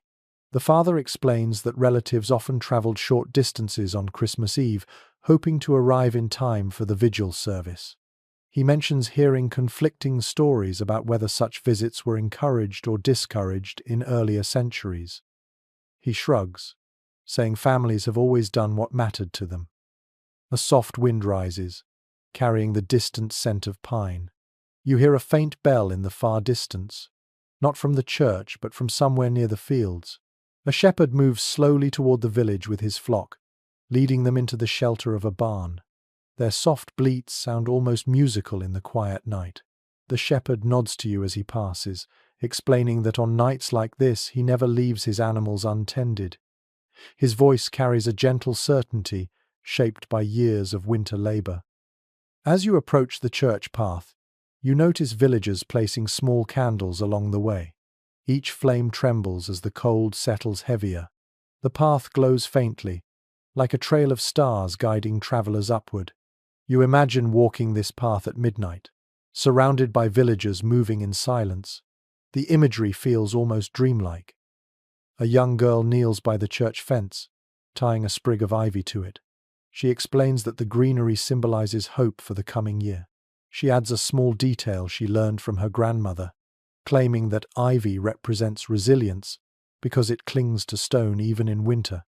You sense an older story beneath her words, perhaps a folk meaning that predates the church itself. A few steps away, the priest emerges from the church door carrying a lantern.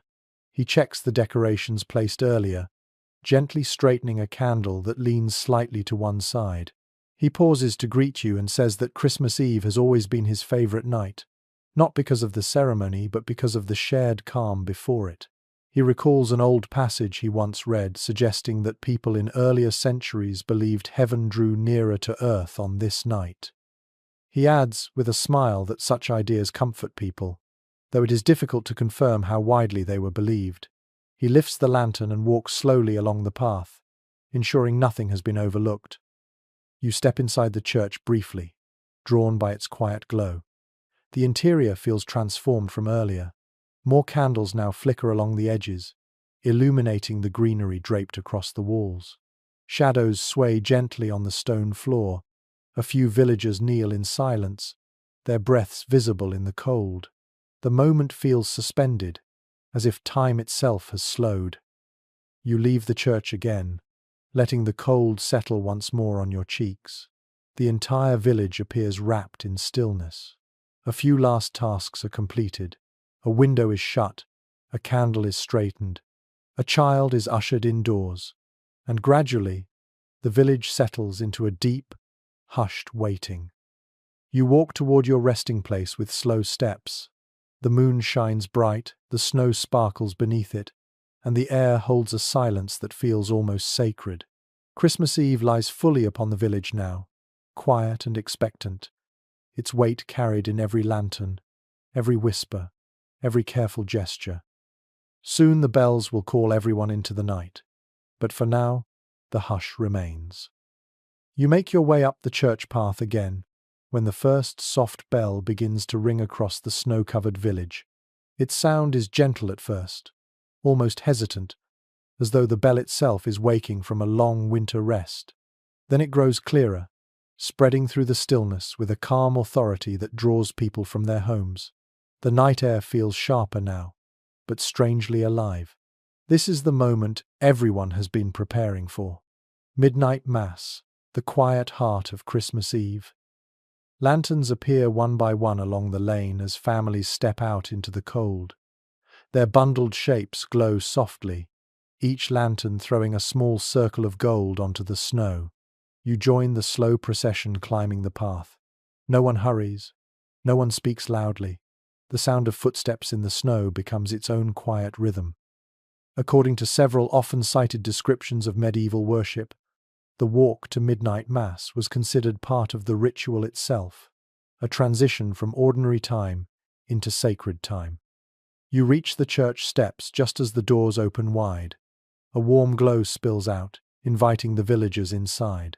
You step through the doorway and feel yourself enveloped by the scents of beeswax, greenery, and faint incense. The church looks transformed. Candles line the walls, each flame steady and bright. The greenery arranged earlier now glimmers softly in the candlelight. Shadows play along the rafters, rising and falling like gentle waves. A hush fills the space as people take their places on wooden benches. Children sit close to their parents. Elderly villagers settle near the front, wrapped in thick cloaks. The sound of rustling fabric and muffled breathing fills the room. The priest stands near the altar with a serene expression, the lantern he carried earlier now resting beside him. He pauses for a moment, letting the congregation settle, then begins a soft chant. The first notes echo through the church. They rise slowly, like breath shaping itself into melody. The choir joins in with voices shaped by countless winter nights of practice. The harmonies blend into something warm and resonant. The chant fills every corner of the church, gathering around candles, lingering in the rafters, and settling gently against the stone floor. Some music historians note that such chants varied greatly from one region to another, influenced by local tradition and the memory of those who taught them. You sit quietly, absorbing the deep calm that settles over the congregation. A woman beside you clasps her hands together, her breath rising slowly with each quiet prayer. A child leans against his father's shoulder, half awake but determined to stay conscious for the sacred moment. The rhythm of the chant continues, soothing and steady. The priest begins the reading for the night. His voice is low but clear, shaped by years of speaking in cold churches where each word must carry through stone walls. You listen to the familiar story, noticing how the villagers respond to it with subtle bows of the head or soft murmurs of agreement. The story feels ancient here, older than parchment, older than stone, older even than the village itself. It feels woven into the very structure of winter. Candles flicker gently as the priest lifts the chalice. The congregation leans forward slightly, as if drawn together by an invisible thread. A wave of reverence settles over the room. You notice how even the smallest children fall silent now. A quiet stillness fills the air, so complete you can hear the faint crackle of a candle on the far wall. As the service continues, a soft draught moves through the church, carrying the cool scent of night. You lift your eyes to the higher rafters and notice a tiny beam of moonlight slipping through a narrow window slit. The contrast between candlelight and moonlight gives the church an almost otherworldly quality. Some villagers glance upward too, exchanging small smiles. Whether they see symbolism in the moment or simply appreciate the beauty, you cannot tell. A young acolyte carries a small censer down the aisle. The smoke drifts upward in thin ribbons, curling like pale vines through the air. The scent settles gently over the congregation. You breathe it in, feeling the warmth of the moment spread through your chest. A few villagers begin softly humming along with the next chant. Others close their eyes in silent reflection. This is not just a ritual, it is a moment of shared endurance, a quiet understanding that the hardest part of winter still lies ahead, yet hope must continue to flicker like these candles. Some oral traditions mention that families once believed prayers said at midnight mass carried special weight, though whether this belief held consistently across regions remains a point of debate. You notice an elderly man near the front wiping his eyes discreetly. A woman beside him rests a gentle hand on his arm. The tenderness of the gesture speaks louder than any words. Moments like these remind you that medieval Christmas was as much about human connection as it was about ceremony. The priest raises his hands and begins the most solemn portion of the service. The choir responds with a song that trembles with emotion. The melody shifts into a higher register, weaving through the air like thread pulled through cloth. The candles glow brighter as the song rises. A deep quiet fills your chest, the kind that makes the world seem to pause. Then comes a moment of silence. Pure, unbroken, absolute. The entire congregation holds its breath. Even the flames seem to stand still. You feel the weight of centuries pressing gently around you, as though countless winter nights from long ago echo softly in this single pause. The final blessing breaks the silence. The congregation responds in a low murmur that rolls gently across the room. People slowly rise from their benches. Some bow their heads once more. Others clasp hands or exchange quiet smiles. The priest extinguishes a single candle on the altar, leaving the others to glow for a little while longer. You step outside into the cold night. The moon shines brightly overhead, painting the snow with pale silver. The villagers walk down the path in small groups, their lanterns swaying softly. No one speaks loudly. Words feel unnecessary. The air holds too much meaning for noise. You walk with them for a while, feeling the peace of the moment settle into your bones. Midnight Mass has ended, yet its gentle calm continues to echo in every heartbeat, every breath, every footstep. Tonight, the village sleeps with hope. You step out into the night and walk slowly down the church path, following the faint glow of lanterns as they drift back toward the village. By the time you reach the first cottage, most families have already slipped indoors, eager for warmth after the long service.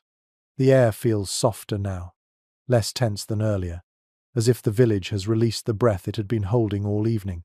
Midnight has passed. It is Christmas morning. You feel the subtle change almost immediately.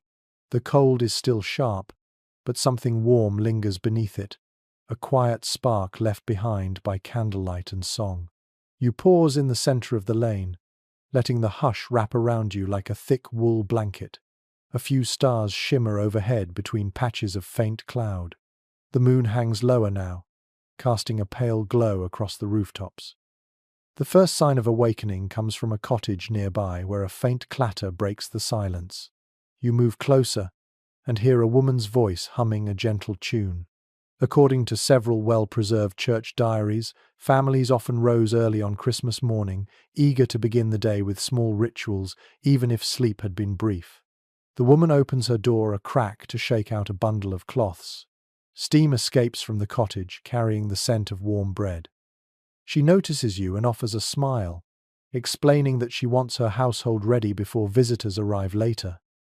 You continue along the lane, noticing how frost glitters on every surface. The cold feels deeper now, the kind that sinks into your bones if you remain still for too long. A rooster crows somewhere, sounding half confused and half triumphant. Chickens shift inside their coop, rustling straw as they sense the morning. A dog trots past you, tail wagging with sleepy enthusiasm. He stops to sniff the air, then trots toward a cottage door where someone is already stirring the hearth back to life. Through the window you see firelight begin to bloom, throwing flickers of yellow across the frost. As you walk farther into the village, more cottages begin to show signs of life. A child opens a window shutter wide enough to peer out. Her cheeks are flushed from the warmth inside. She waves, then quickly retreats before the cold can chase her fingers numb. You hear her excited voice muffled through the wood, calling for her parents to hurry. At the next house, a man steps out to gather wood. He rubs his hands together and breathes into them before lifting the logs. When he spots you, he nods warmly. He tells you that Christmas morning calls for a strong fire and a warm breakfast. According to various accounts of rural winter life, households placed great emphasis on keeping the hearth burning brightly on Christmas Day, believing that warmth and flame symbolized blessing. The man gestures toward the sky, remarking that the clouds look promising for clear weather. He adds a small detail from his childhood, saying his mother believed that a bright Christmas sky heralded a good spring. Whether that idea comes from superstition or seasonal observation is uncertain, but he repeats it fondly. You follow your path until the lane opens slightly wider. Here, two families stand outside exchanging greetings. They laugh gently, their voices soft to keep the peace of the morning. One woman carries a tray covered with cloth. She lifts a corner to show you a loaf decorated with small cuts along the top. She explains that the family saved this loaf specifically for Christmas breakfast. She learned the pattern from her grandmother, who believed the cuts encouraged luck to enter the bread as it baked. Whether that belief holds true or is simply a sweet family tradition, she does not say. A young boy joins the group and carefully holds up a small wooden toy horse. It is newly carved, the edges still smooth. He beams with pride as he explains that it was a gift from his older brother. The simplicity of the toy reveals much about medieval Christmas. Gifts were modest, often handcrafted, and carried meaning rather than extravagance. You admire the little horse and the boy's glowing expression before moving on. You take a slow turn toward the village green. The snow crunches under your feet in crisp, satisfying layers. The green itself lies quiet, but traces of footsteps crisscross its surface. A few people walk along the edge, careful not to disturb the stillness too much. Their breath hangs visibly in the air, forming tiny clouds that dissolve in the breeze. At the far end of the green, a woman places a small candle at the base of the communal well. She explains when you approach that her family has always lit a candle near water on Christmas morning. She says her mother believed water holds a special stillness on this day. Certain sources from various regions mention similar beliefs, though they often vary widely. Whether rooted in pagan tradition or Christian symbolism, the custom persists in quiet corners of rural life. The village feels peaceful, yet energetic. You notice that people move with a lightness in their steps, as though the weight of winter has temporarily lifted. Children dart between cottages, their laughter bubbling softly in the cold air. A few carry small baskets, perhaps already preparing to deliver small gifts to neighbors. You walk toward a cottage where voices rise in melodic harmony. The door stands open, and as you peer inside, you see a family singing softly around the hearth. Their harmony is imperfect but sincere, weaving through the air like a warm ribbon. The grandmother leads the song, tapping her foot in gentle rhythm. According to certain musical traditions preserved in local lore, families often sang familiar carols or winter songs together on Christmas morning. The melody carries simplicity and comfort. You remain at the doorway for a moment, absorbing the gentle music, before moving on. Outside, the sky brightens even more, casting a faint gold shimmer across the snow. You inhale deeply. The scent of wood smoke mixes with faint hints of herbs and baking bread. The combination feels like winter distilled to its essence. A man and his daughter appear carrying a small basket of apples that were carefully stored through the season. The apples are wrinkled but fragrant. They offer one to you, explaining that sharing fruit on Christmas morning symbolizes generosity and hope for abundance. You take a bite. The apple is crisp, sweet, and unexpectedly refreshing. The man's daughter giggles at your expression. At the village edge, you find a shepherd returning from checking on his animals. He leans on his staff and mentions that the flock behaved unusually quietly during the night. He smiles knowingly and quotes an old saying about animals sensing the peace of Christmas. Whether such sayings hold truth or simply comfort people, he does not seem bothered by the uncertainty. You walk back toward the heart of the village, noting how warmth has begun to seep from every doorway. Families prepare to gather, whether in homes or at the manor, carrying with them the calm born of a long night and a hopeful morning. The village feels almost changed from the one you first encountered. The tension has eased. The heaviness of winter seems more distant, replaced by a gentle glow. You pause on a small rise where the snow glimmers beneath the rising light. The view reveals the entire village, its thatched roofs dusted with frost, its chimneys puffing steady smoke, its people moving with quiet joy. This is Christmas morning in a medieval world. Not grand or extravagant, but beautiful in its simplicity and sincerity. And as you step forward again, you sense that the day's true celebrations are only beginning. You follow the gentle flow of villagers as they move from household to household, carrying small bundles wrapped in cloth or tucked carefully beneath cloaks. The morning light has brightened into a pale gold that settles softly across the snow. Christmas Day has fully arrived, and with it the tradition of exchanging modest gifts. Nothing extravagant, nothing wasteful. Just tokens, meant to strengthen bonds within the community. You pause beside a cottage where a woman is tying a thin strip of dyed wool around a small clay cup. She notices you watching and explains that the cup is a gift for her neighbor, who helped repair her roof after an early winter storm. She brushes a thumb across the cup's surface, smoothing a tiny crack that had been sealed with resin. She says that in her childhood, gifts like this were usually handmade, each carrying a story of effort rather than cost. According to several household traditions recorded across rural regions, such items were cherished precisely because they were crafted by the giver's own hands. As you move on, you notice two children trading simple trinkets. One gives a tiny whistle carved from elder wood. The other offers a string of dried berries tied together with twine. Their excitement feels unrestrained, as though these treasures were priceless artifacts. They blow the whistle and laugh as its sharp tone pierces the cold air. The girl wearing the berry necklace twirls proudly, letting it bounce against her tunic. Nearby, an older man stands behind his cottage door, holding a small bundle wrapped in linen. Inside is a piece of carefully polished bone shaped into a button. He explains that he carved it during long winter evenings. He gives it to his daughter, who fastens it to her cloak with tears in her eyes. The gesture speaks of family ties, maintained through effort rather than wealth. He tells you that in his youth, buttons were valuable enough to be gifted for special occasions. Whether that was common across all regions is uncertain, though similar accounts appear in old inventories and wills. You continue walking and spot a few villagers gathered in a circle around a small table.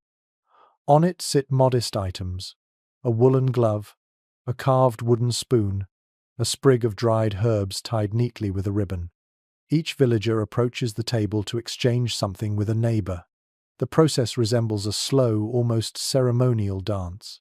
One woman trades an embroidered pouch for a small candle. A man gives a handful of dried nuts in return for a wheat straw ornament. The scene reflects an unwritten agreement that gifts should be humble, thoughtful, and rooted in everyday usefulness. As you wander toward the next lane, a young woman beckons you into her home. Inside, she shows you a simple wreath made from twigs and winter flowers. It is fragile but elegant. She plans to offer it to the grandmother who lives 2 cottages away. She reveals in a quiet voice that her grandmother once taught her how to weave such wreaths during long winters. Whether the ritual carries a deeper symbolic meaning or is simply a tradition of their family, she cannot say. She only knows it brings comfort. Back outside, you pass 2 teenage boys struggling to hold a bundle wrapped in cloth. They unwrap it slightly to reveal a pair of leather braces. The older boy explains that he made them for his younger brother to use while tending sheep. The younger boy beams, flexing his wrists proudly. His brother ruffles his hair and tells him to keep them in good condition. The moment feels honest and warm. You step toward the village green, where a group of elderly women sit together near a bench covered in blankets. Each holds a tiny gift ready to be given later. One has knitted a pair of mittens. Another has prepared a small packet of dried lavender. The third holds a wooden thimble carved with surprising finesse. They remind you gently that giving on Christmas Day is not measured by value but by intention. You nod, appreciating their wisdom. A man approaches carrying a small loaf of sweetened bread. He presents it to a neighbor with a warm handshake. The neighbor thanks him and offers in return a jar of honey saved from summer. The exchange feels ancient, grounded in shared labor and mutual survival. According to some regional customs that appear in older winter records, food gifts symbolize both generosity and trust. You sense that meaning clearly here. A group of children race past you, each clutching a small token. You follow them to a cottage where an elderly couple waits by the door. The children present their gifts: a painted pebble, a tiny doll made from corn husks, a ribbon, and a small clay bead. The couple smiles broadly, accepting each one as though it were precious. In return, they hand out thin wafers flavored with honey. This exchange, you realize, is perhaps the purest form of celebration. You walk toward a cottage where laughter spills from the doorway. Inside, a young couple presents each other with small embroidered patches, each stitched with a symbol meaningful to their life together. She has sewn a tiny sprig of ivy to represent steadfastness. He has sewn a star to represent hope. Whether the meanings of these symbols stem from folklore or personal sentiment, the affection in their exchange is unmistakable. Outside, you encounter a man carrying a small wooden tool he crafted for a friend, meant to ease the work of splitting firewood. He hands it over with a grin. The friend tests the tool's weight and nods in appreciation. A practical gift, born of understanding the cold season's demands. You overhear one of them say that such gifts can mark the difference between hardship and ease during winter. This sentiment appears often in rural recollections of the period. You continue walking until you come across a small child holding a handful of feathers tied together with colored thread. She tells you it is a charm meant to bring happiness. She gives it shyly to her grandmother, who pretends to be astonished and delighted. The grandmother places it above the doorway, promising to keep it safe. You smile at the sweetness of the exchange. Farther along, a pair of neighbors trade cheese for a small sack of dried herbs. Their conversation turns to memories of past winters, each remembering times when gifts were even smaller yet felt equally meaningful. They laugh about the year one neighbor gave the other a single onion, and how it started a playful tradition of exchanging humble but heartfelt tokens. As the morning brightens further, the village becomes a tapestry of small gestures. Children run happily from cottage to cottage. Adults greet one another with warm smiles, offering small presents that reflect effort rather than abundance. The air fills with the hum of gentle voices, the scent of freshly baked bread, and the faint smoke from quiet hearths. You pause near the center of the village, feeling the peaceful rhythm of the morning settle into your bones. Christmas in this world does not revolve around lavish offerings or grand spectacles. It thrives in these tiny exchanges, each one carrying a sense of belonging, gratitude, and hope. Even the cold feels less biting now, softened by warmth that radiates from human connection. You take one more slow breath before turning toward the manor, where preparations for the midday feast are reaching their peak. The morning has offered its gentle gifts. Now the heartier celebrations wait just ahead. You walk toward the manor again, guided by the steady stream of villagers carrying baskets, clay jugs, wrapped loaves, and bundles of greenery that sway gently as they move. The sun has climbed higher now, though it shines with the weak glow of winter, more silver than gold. The cold still presses at your cheeks, but the warmth of anticipation fills the air like an invisible hearth. The feast is close. You can almost smell it before you reach the courtyard. As you approach the great hall, the heavy doors stand wide open, and a rich wave of aromas rushes out to greet you. Roasting meat, spiced broth, warm bread, sweetened fruit simmering in clay pots. The scents blend into something comforting and almost intoxicating. A servant carrying a platter hurries past you, offering a quick nod before disappearing inside. According to several well-regarded household accounts from winter celebrations, this moment, just before noon, marked the height of festive preparation, when every hand was needed. Inside the hall, the space looks entirely transformed from the day before. Candles glow brightly along the walls, casting warm light over the greenery. The long tables gleam with polished wood. Earthenware cups line the edges, each one waiting to be filled. The high table, draped in a woven cloth of deep red, stands ready for the Lord and his closest guests. You walk slowly between the tables, absorbing the shifting atmosphere. The hall seems to breathe differently now, as though the firelight itself has a pulse. In the far corner, a cook stands before a large wooden board, carving slices from a roasted boar. The meat glistens beneath the blade. He wipes his brow and grins when he notices you watching. He explains that this year's boar was smaller than last year's, but he has prepared it with extra herbs to make up for size. He gestures to a small bundle of rosemary tied to his belt. He mentions that rosemary was believed in some regions to strengthen the heart during winter feasts. Whether that belief holds any scientific truth is uncertain, but he likes the story. Nearby, several women stir a massive cauldron filled with stewed apples and cloves. The fragrance drifts through the hall like a warm blanket. One woman offers you a small taste on the end of her spoon. The flavor is both sweet and earthy, a reminder of summer stored carefully through the cold months. She tells you that her grandmother once claimed cloves were strong enough to ward away mischief during winter gatherings. Whether she believed this literally or simply enjoyed the idea remains unclear, but the tradition continues here. At another table, children arrange loaves of bread in neat rows. Some loaves have small patterns cut into them. Others carry tiny symbols pressed into the dough before baking. A boy proudly shows you a loaf marked with a little sun shape. He says his older sister taught him the design. She believes it brings brightness to the feast. The boy shrugs and says he mostly likes the way it looks. Customs survive for many reasons, and practicality is only one of them. A pair of young men haul in a cauldron containing stewed venison. Steam pours out with each step they take, clouding the air around them. They set it down near the hearth, their faces flushed from effort. One of them laughs as he recalls a feast from his childhood when the stew was too thin. His mother added bread pieces to thicken it, and it became so hearty that neighbors talked about it for weeks. Stories like this, passed through families, shape how each generation approaches festival cooking. You wander closer to the musicians preparing their instruments along the wall.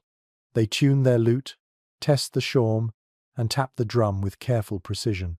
The lute player plucks a few bright notes, then adjusts a string that has tightened unevenly from the cold.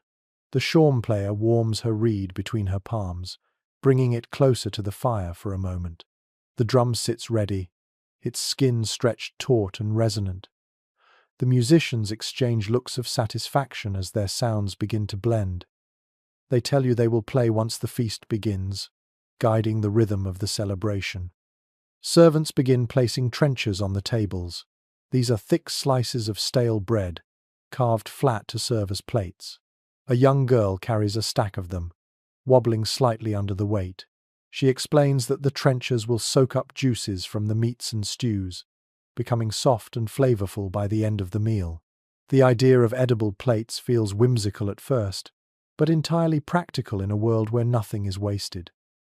According to some regional customs, leftover trenchers were later given to the poor or fed to animals, a gesture that blended necessity with generosity.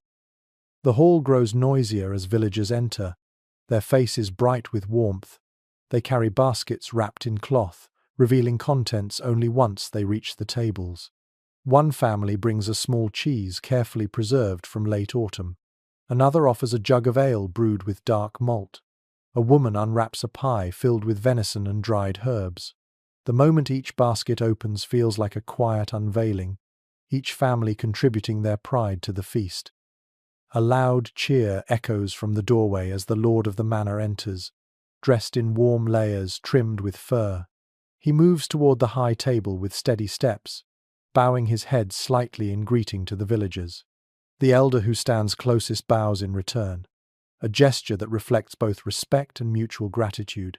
The lord raises his hands in welcome, offering a few words of blessing for the day. He speaks of endurance through winter, of community, and of shared hope. You sense the atmosphere brighten even more. Conversations flutter like small birds between tables. Children laugh as they wait for the dishes to be served. Adults exchange warm smiles and enthusiastic greetings. You take a seat among them, feeling the warmth of the hearth at your back. The first dishes begin to circulate. Long platters carved with roasted meat pass from hand to hand. Bowls of thick broth and stewed vegetables move in steady rhythm down the tables. Loaves of bread, pies stuffed with savory fillings, and trays of sweetened fruit appear in a steady procession. A servant pours ale into earthen cups. Steam rises from every bowl and platter, carrying aromas that wrap the hall in comfort. As you take your first bite of the meal, the flavors feel deeper for the cold outside. Each mouthful carries the weight of survival, the effort of many hands, and the joy of celebration. Around you, voices rise steadily. Laughter bursts in warm pockets. People offer each other second portions. Children sneak extra bites when they think no one notices. Music begins to fill the hall. The lute's melody dances lightly above the chatter. The shawm adds bright, playful notes. The drum taps a steady rhythm that seems to echo the beating hearts of everyone present. The feast shifts subtly from eating to celebration, from necessity to delight. A man at your table begins telling a story about a feast many years earlier when a donkey wandered into the hall and refused to leave. The room erupts with laughter. Someone else begins recounting how one winter the ale fermented too strongly, leading to a night of unforgettable chaos. People exchange stories with the gentle exaggeration that comes naturally in festive gatherings.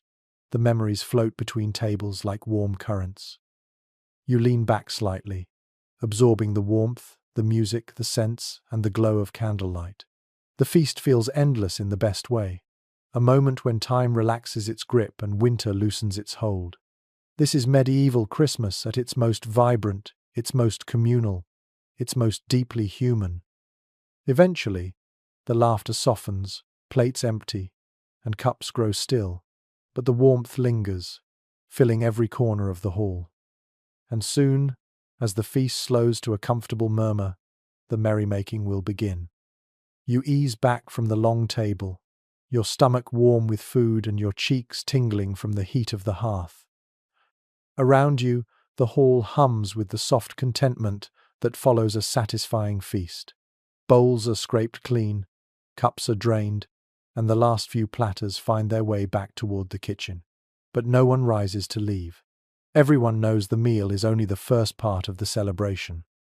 The real liveliness begins now, in the curious mixture of games, mischief, and winter boldness that colors a medieval Christmas afternoon. A servant clears a space near the center of the hall, pushing benches aside.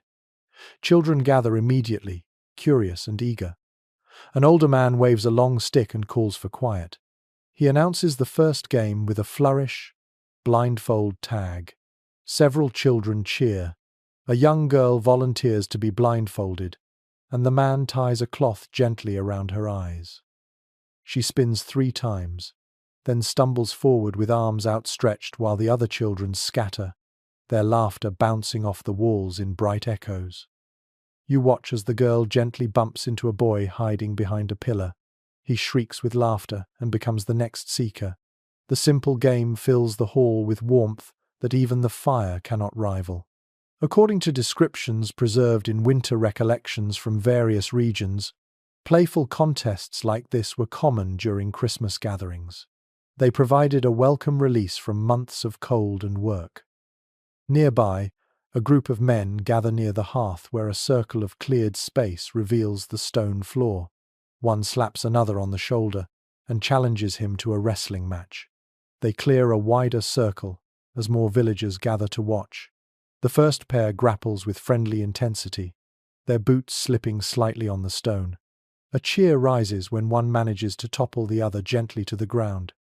The defeated man laughs heartily, brushing dust from his tunic, and demands a rematch.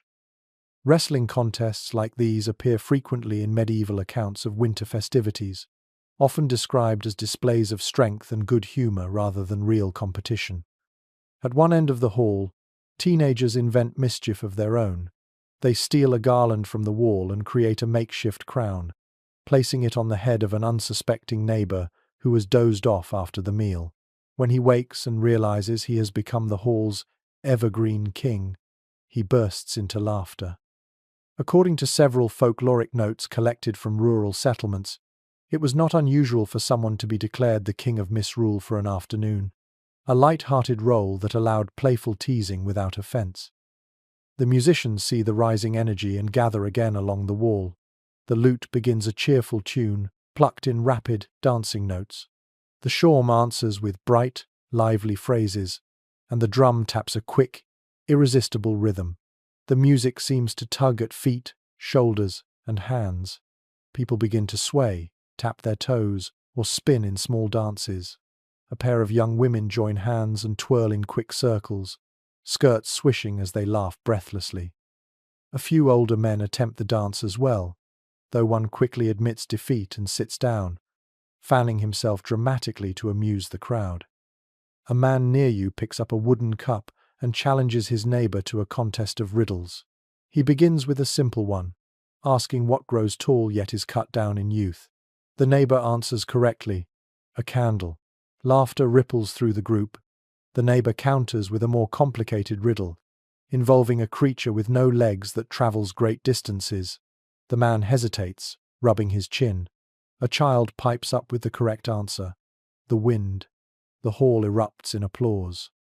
Riddle contests were beloved in many medieval households, not only as entertainment but also as a way to display cleverness and memory. Further down the hall, a group of women arrange a tossing game with dried apple slices. Each player tries to catch the slice in her mouth after another tosses it in the air. The game is harder than it looks. Apple pieces fall to the floor, and the participants double over laughing. One woman finally succeeds and raises her arms triumphantly. She admits that her grandmother taught her the game years ago, though she never learned whether it began as tradition or simple play. A sudden commotion near the high table draws your attention.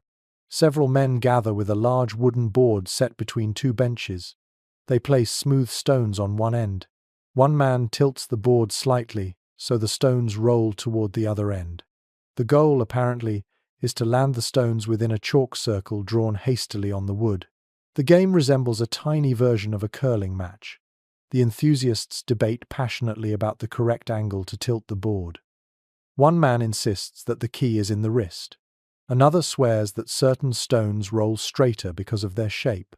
These debates echo similar arguments that appear in local accounts of winter pastimes. At the back of the hall, a servant walks among the crowd offering small cups of warmed cider. You accept one gratefully, feeling the heat spread slowly through your hands. The cider carries a hint of spice, mellow and comforting. A woman beside you explains that cider often replaced ale at winter festivities when grain stores were low. She smiles and adds that the drink eases the joints after dancing. She winks, hinting that she plans to return to the dance circle soon. A sudden shout from the wrestling circle pulls your attention again. Two of the stronger men have decided to test their skills. The crowd gathers closely. The wrestlers circle each other, each waiting for the other to make the first move. When they finally clash, their boots slide across the stone floor with heavy force. The match ends with both men toppling together in a heap and then bursting into laughter. The crowd applauds loudly. Near the hearth, a group of children gather around an elder who holds a carved wooden figure in one hand and a stick in the other. He demonstrates a game that involves flicking the stick to make the figure jump. The children squeal with delight each time the figure springs upward. The elder explains that he learned the game from his father. Whether it originated here or traveled from another region is unclear, but the joy it sparks is unmistakable. A woman approaches with a small basket filled with nuts. She tosses one to each villager nearby. Once everyone has a nut, she announces the next game, cracking the nutshell by pressing it against the hearthstone while making a wish. The sound of cracking fills the corner of the hall. One man laughs as his nut refuses to break, joking that it must be enchanted. Another woman cracks her nut easily and grins, confident that her wish will come true. The symbolism behind the custom varies depending on the region, and some claim it once represented hopes for the agricultural year ahead. You pause for a moment in the center of the hall, letting the sounds flood over you. Laughter rises in waves. Music pulses steadily. Children chase each other around benches. Adults tease and congratulate one another. The feast has shifted into shared celebration, a communal release of energy built up over long, dark weeks. The warmth of the hall is almost overwhelming now. You step closer to one of the open doors to breathe the cold night air. Outside, stars glitter above the snow, but inside, the glow of firelight and lanterns holds its own brilliance. You turn back toward the hall just as the music quickens again, a signal that the next wave of festivities is about to begin. The day has grown long, but the spirit in the hall remains bright. The feast has filled stomachs, and now the games fill the hearth-warmed evening with laughter that echoes far into the winter night. You drift back into the hall just as the laughter from the last game begins to fade into a comfortable hum. The heat of the hearth wraps around you once more, and you sense a shift in the atmosphere. The energy changes, softening from rambunctious games into something more mysterious, a kind of playful secrecy that stirs quietly along the edges of the room. A few villagers glance toward the doorway as if expecting someone. Children giggle behind their hands. Even the musicians exchange knowing smiles. Then it begins. A thump at the hall door makes everyone fall silent. Another thump follows, this one louder. The door opens a crack, letting a burst of cold air swirl through the hall. Into the flickering fire glow steps a figure wearing a crude mask made of bark and straw. The mask is clearly handcrafted, with eye holes cut unevenly and a crooked smile etched across the surface. The figure holds a wooden staff wrapped with sprigs of holly. Behind him shuffle more masked performers, each one wearing an outfit cobbled together from old fabrics, animal skins, and scraps of whatever they could find. The hall erupts in cheers. Mumming has arrived. The masked troupe marches inside with exaggerated steps, tapping their staffs on the floor in unison. Children rush forward to watch, wide-eyed with delight. Adults clap rhythmically, encouraging the performers. According to seasonal traditions preserved in scattered parish notes, mumming was a cherished part of winter celebrations. Villagers disguised themselves to perform short plays, mixing humor, folk tales, and hints of old seasonal rites. The performers often moved from house to house or hall to hall, weaving mischief and entertainment wherever they stopped. The lead performer bows dramatically before the high table. The lord, amused, gestures for the troupe to begin. They fan out across the hall, positioning themselves like actors preparing for a grand but chaotic performance. The first skit begins with a mock battle. Two masked figures circle each other, waving wooden swords carved from firewood scraps. They clash dramatically, their movements exaggerated for comedic effect. One falls to the floor with an overacted groan, clutching his chest. A third figure rushes forward, wearing a mask shaped like a goat. He taps the fallen performer with his staff while chanting a rhyming verse. The dead man springs back to life, and the hall bursts into laughter. A woman nearby whispers that this revival scene appears in many versions of winter mumming plays, though its origins are hotly debated among those who study folk drama. The troupe moves to the hall center again, this time launching into a humorous tale involving a crooked merchant who tries to cheat a shepherd. The merchant's mask sports a long nose, and each time he lies, he taps it loudly, drawing roars of laughter. The shepherd, represented by a performer wearing a woolly hood and carrying a stick, responds with exaggerated innocence. The crowd joins in with playful jeers and cheers at the appropriate moments. The humor is broad, yet surprisingly sharp, poking fun at familiar archetypes and human weaknesses. A child tugs your sleeve, whispering that she recognizes one of the masked performers by his boots. She giggles at the thought that grown villagers would pretend to be strangers, as if the masks erased identity completely. And in a way, they do. The hall now feels like a liminal space where everyday roles loosen. Servants laugh beside the lord. Children call out to the adults in the troupe with bold confidence not seen earlier. Costumes flatten the usual hierarchy. One performer steps forward, wearing a mask shaped like an exaggerated old woman's face. He begins a long monologue in a high-pitched voice, complaining about the state of winter chores. His words are laced with double meanings and sly jabs at village gossip. The audience howls, delighted by the chance to laugh at familiar frustrations without naming names. Such humor occupies an odd place between satire and affection, a blend that appears in various winter traditions across Europe. The idea that misrule can briefly upend social order is both entertaining and culturally significant. Another skit begins with a character dressed as a wandering doctor. His mask has wide, startled eyes, and he carries a leather pouch stuffed with absurd items. He attempts to cure a patient using bizarre methods, counting his toes backward, waving a feather over his head, and feeding him a spoonful of something that makes the crowd recoil dramatically. The patient flops around like a fish on land. The doctor panics. The audience roars with laughter. According to certain festive traditions mentioned in folk collections, mock doctors and chaotic cures were common elements of mummers' plays, serving as playful jabs at travelling miracle workers. Between skits, the musicians strike up lively tunes. The mummers dance with jerky, comic movements. One performer leaps onto a table and clatters across it, only to slip and tumble safely into a pile of straw placed there earlier on purpose. The hall shakes with laughter. Children join the dance, mimicking the antics with gleeful abandon. As the noise fades slightly, one masked performer steps into the center of the hall alone. His mask is simple, carved from wood, and painted with a solemn expression. He begins reciting a short verse about the turning of the year. The words are rhythmic, almost chant-like, carrying hints of older seasonal symbolism. Whether the verse draws directly from ancient customs or has simply evolved within this village is uncertain, but it captures the attention of everyone present. The performer speaks of winter darkness, returning light, and the need for community.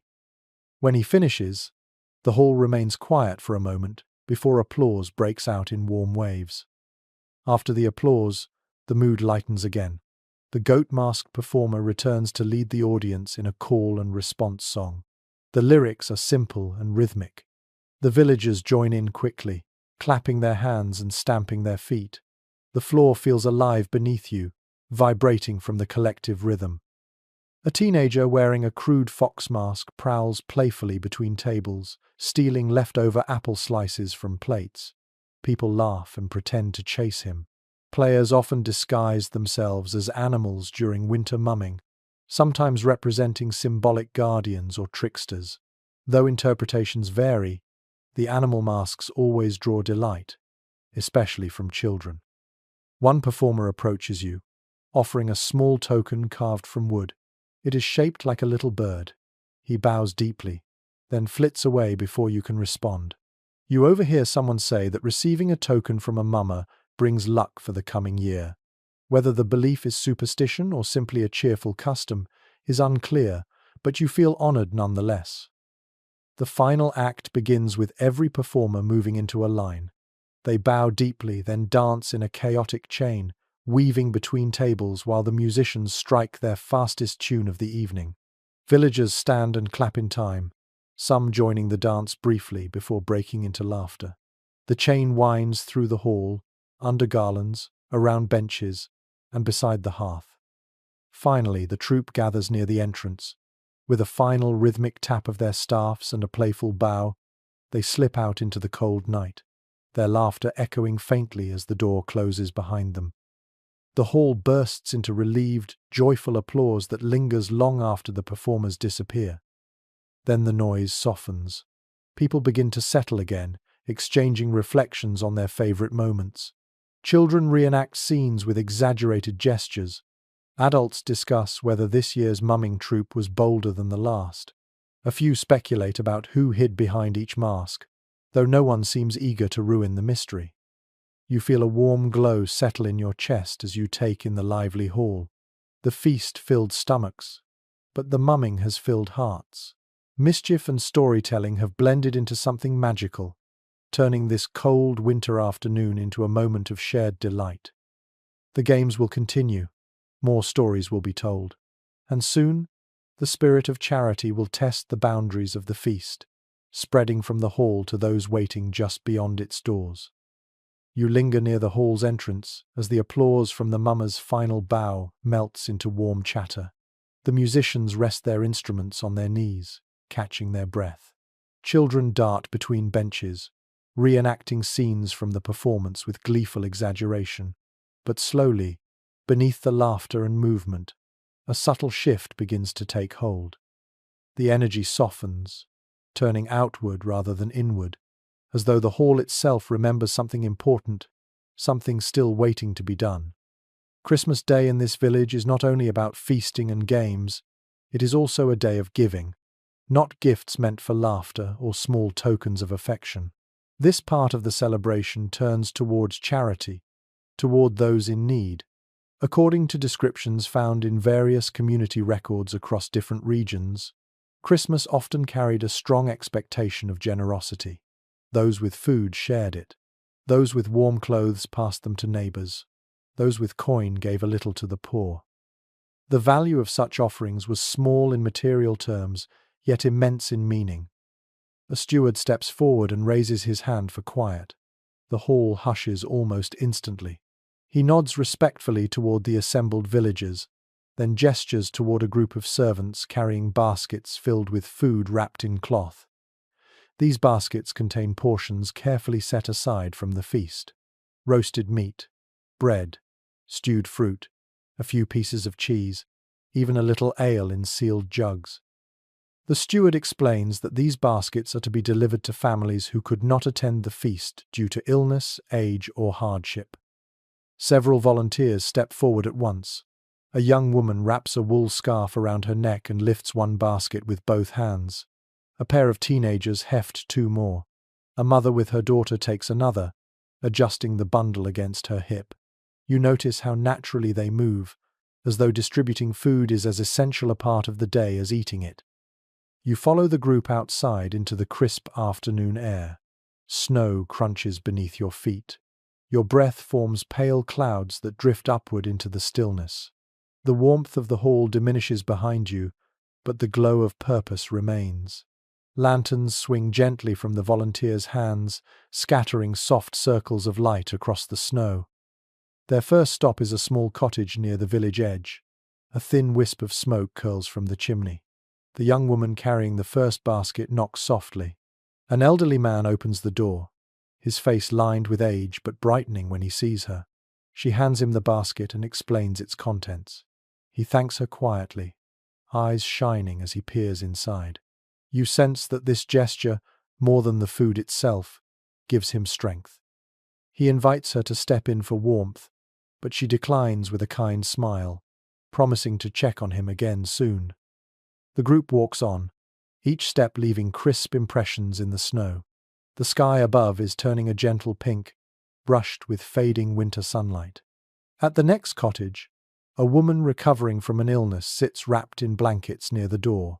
When the teenagers present their basket, she places a trembling hand on it, her gratitude silent but profound. Her young son peeks from behind her chair, eyes wide as he spots the small loaf of sweet bread. He whispers a thank you that sounds shy yet brave. You continue with the volunteers toward a small hut near the far corner of the village. A widower lives here, known for keeping to himself. The mother and daughter knock gently. At first there is no answer. Then the door opens a crack, and the man blinks at the light. When he sees the basket, he hesitates for a long moment before accepting it.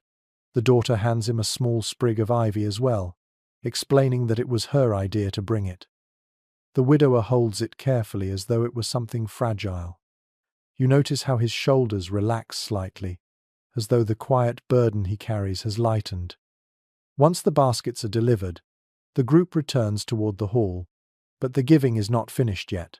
On the way back they stop at the well, where several villagers have gathered with bowls, cups, and small containers.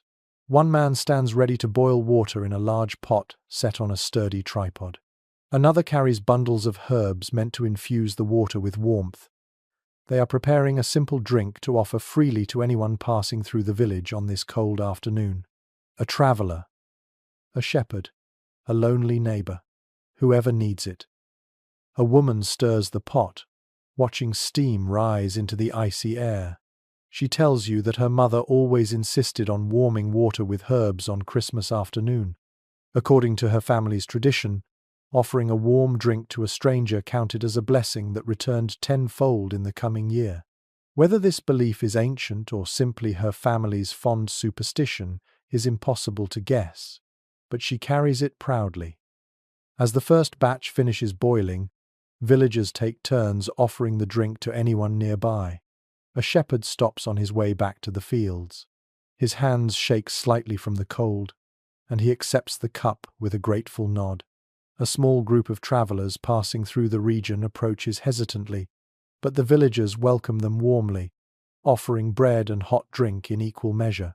The travelers murmur thanks in accents not familiar to you. Kindness needs no common language. You follow the volunteers back to the hall, where another group has begun sorting through clothing and blankets brought from their homes. The items are simple: wool mittens, shawls, patched tunics, worn but serviceable blankets. These are given to families facing harsh winter conditions. A child without gloves receives a pair too large but warm. An older woman accepts a shawl woven many years earlier. A man takes a thick blanket for his newborn son. The hall, so recently filled with games and laughter, now holds a quieter form of warmth. As you observe, an elderly woman approaches with a bundle in her hands. She unwraps it to reveal a finely sewn piece of cloth embroidered with delicate patterns. She tells the steward she wishes it to be given to a young mother whose daughter has fallen ill. The steward places it carefully atop a pile of practical gifts. You sense the weight of sentiment woven into the cloth. It holds stories, memories, and a piece of the woman's heart. In the corner of the hall, the musicians begin playing a soft melody. Not lively, not boisterous, something gentle, shaped by gratitude. The notes float through the air like slow falling snow. Villagers pause to listen. Their faces soften. A few whisper quiet prayers for those they have helped today. A man near the hearth shares a memory of a winter long ago when a neighbor's kindness saved his family during a famine. He speaks slowly, voice thick with emotion. Another villager responds by recalling a year when the manor's generosity kept the poorest families from freezing. Stories of hardship and survival weave together, reminding everyone that winter tests every household differently. A group of children gather around the table where leftover trenchers sit. They help cut the softened bread into smaller pieces to be shared among families who have little. The task is simple, but their focus is intense. One child tells you her teacher said that giving bread at Christmas strengthens the whole village. You smile at her seriousness, sensing she believes the words completely. The steward organizes the last of the charitable items while villagers continue to contribute. A man offers a small stack of firewood. Another brings dried herbs to help soothe winter illness. A woman contributes a small candle, explaining that even a single flame brings comfort on the darkest nights. Each gift reflects the reality of life here, shaped by need rather than extravagance. You feel a deepening sense of warmth in the hall, not from the fire, but from something far more profound. The villagers do not give because they have much, they give because they understand winter. They give because they understand each other. Hardship in this world is inevitable, but kindness is a choice repeated again and again. The afternoon light fades gently outside. Snow begins to fall in delicate flakes, settling lightly on windowsills. Inside, the warmth of generosity lingers like a soft glow. People return to their seats or gather near the hearth. Children clutch empty bowls, cheeks flushed from the cold. Adults exchange soft words of gratitude. The hall hums with gentle connection, shaped by steady hands and open hearts. Soon the visitors will return. The musicians will raise their instruments, and the evening will take on a different energy again, blending celebration and reflection beneath the winter sky. But for now, the hall rests in a quiet, beautiful moment. You return to the hall just as the last of the charity baskets are set aside, their empty cloths folded neatly for washing later. The warmth of the hearth greets you once more, wrapping around your shoulders like a gentle embrace. Outside, the snow continues falling in small, drifting flakes. Inside, people settle into a softer rhythm. The laughter from earlier still lingers, but it has mellowed into something more reflective. The afternoon has shifted into early evening, and with it comes a subtle change in mood. Someone stirs the fire, sending a bright spray of sparks upward toward the rafters. The musicians pluck a few quiet notes, testing their instruments again. Voices soften. Children curl close to their parents or grandparents, some leaning sleepily against warm woolen sleeves. And slowly, you sense the next tradition approaching, one shaped not by food or games, but by stories. The kind told only on winter evenings when the cold presses close outside, and the hearth becomes the center of the world. Villagers begin rearranging benches into a wide circle. Someone dims a few candles by pinching their wicks. Not all of them, just enough to let the fire take precedence. Shadows stretch long across the floor, curling softly around boots and skirts. The hall transforms from a place of clamor into a place of listening. An elder rises, walking slowly toward the center of the circle. His steps are steady but measured, each one punctuated by the creak of old leather boots. He carries a little stool under one arm, worn smooth by years of use. When he sits, the room grows still. Children whisper to one another excitedly. Adults lean forward a little. The musicians rest their instruments, allowing the quiet to settle completely. Then the elder begins. His voice is low and warm, shaped by decades of winter nights just like this one. He speaks of a past Christmas when the village was younger. The fields were smaller, the cottages fewer. He describes how people gathered in a hall half this size, their breaths visible in the cold as they listened to the same kinds of stories. According to seasonal recollections preserved in certain village manuscripts, elders often shared tales on Christmas evening to remind younger generations of endurance, humor, and memory. The elder's first story is gentle. He recounts the tale of a small bird that guided a lost shepherd home during a snowstorm. The shepherd, exhausted and nearly frozen, followed the bird's soft chirp through the night. When he finally reached the safety of a warm hearth, he vowed to protect the little creature forever. The story ends with the symbolic explanation for why certain birds were considered good luck during midwinter. Whether this legend originated in older belief or simply blossomed in village imagination is uncertain, but its tenderness carries weight in the quiet hall. When the elder finishes, a woman near the hearth rises. Her story begins softly, weaving images of winter fields and faint starlight. She speaks of a wandering traveller who knocked at a cottage door on Christmas night, seeking shelter. The family welcomed him despite their meagre supplies. By morning, the traveller had vanished, leaving behind a small carved charm of unknown origin. The charm, she explains, was believed to bring good fortune for generations. Folklore of mysterious winter visitors appears in many regions, though interpretations vary widely. Her story blends kindness with quiet mystery. The children listen with rapt attention. One clutches her grandmother's hand. Another shifts closer to the fire, eyes reflecting its glow. A man takes the next turn. His voice is deeper, and his tale leans toward humor. He describes a Christmas long ago when the village baker's apprentice accidentally added far too much yeast to the dough. The loaf swelled so large that it pushed open the oven door and rolled across the floor like a mischievous creature. The room erupts with laughter as he mimics villagers chasing the runaway bread down the lane. He insists that the story is true, though the twinkle in his eyes suggests generous exaggeration. Exaggerated tales like this were common in winter storytelling, serving to lighten the darker seasons with shared amusement.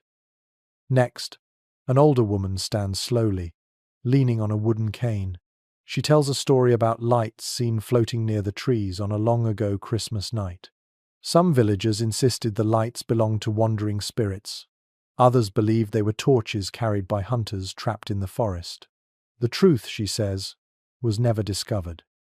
Accounts of strange winter lights appear in multiple regional stories, and researchers often struggle to determine whether they reflect unusual natural phenomena or purely imaginative tradition. Her tale leaves the hall in thoughtful silence for a moment. A young man then steps forward with a grin. His story concerns a group of teenagers sneaking through the village on a winter night, trying to frighten their friends with animal masks. The prank went awry when a ram from the nearby pasture decided to join their mischief, chasing them down the green with surprising enthusiasm. The hall bursts into laughter again. Children gasp dramatically. Even the elder chuckles, shaking his head. As the laughter fades, the hearth crackles softly, drawing attention back to the fire's gentle rhythm. Shadows flutter along the walls like slow-moving spirits. A faint draft moves through the hall, but it feels refreshing rather than cold, as though the stories have warmed the air around you. A quiet pause follows. Then one of the musicians stands and carries his lute to the center of the circle. He strums a soft chord, then begins singing an old winter ballad. The melody flows like warm honey, smooth and steady. The lyrics speak of a winter journey, of finding shelter in unexpected places, and of the promise of spring hidden beneath the snow. According to documented musical traditions, Ballads like this were often sung at gatherings to bridge the space between storytelling and reflection. As the musician finishes, another villager begins a more solemn tale. He speaks of the winter his family nearly lost their harvest. He describes the fear, the hunger, and the day when neighbors arrived with baskets of grain to help them survive. His voice cracks slightly as he recalls the moment his mother wept with relief. The hall falls deeply silent. Even the fire seems to quiet itself. These stories of community and perseverance are the heart of winter gatherings, binding the listeners with invisible thread. When he finishes, the elder nods approvingly and rises again. He tells one last story, shorter than the others, about a child who once fell asleep by the hearth on Christmas night and dreamed of the village lit by thousands of tiny flames floating in the air, each one a blessing for the coming year. Whether dream or legend, he says, the meaning remains the same. Light persists even in the darker seasons. The hall remains still for a long breath. Then the spell lifts gently. People shift, stretch their legs, and speak softly to one another. Children whisper excitedly about their favorite tales. Adults share quiet smiles. The fire crackles again, brighter now after being stirred, and as the evening deepens toward night, you sense the celebration is not yet finished. Outside, the snow continues falling.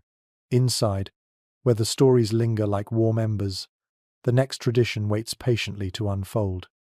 You remain seated near the fire, as the glow of storytelling begins to settle into the bones of the hall. People speak in quiet tones, savoring the warmth of the evening and the gentle calm that follows shared memory.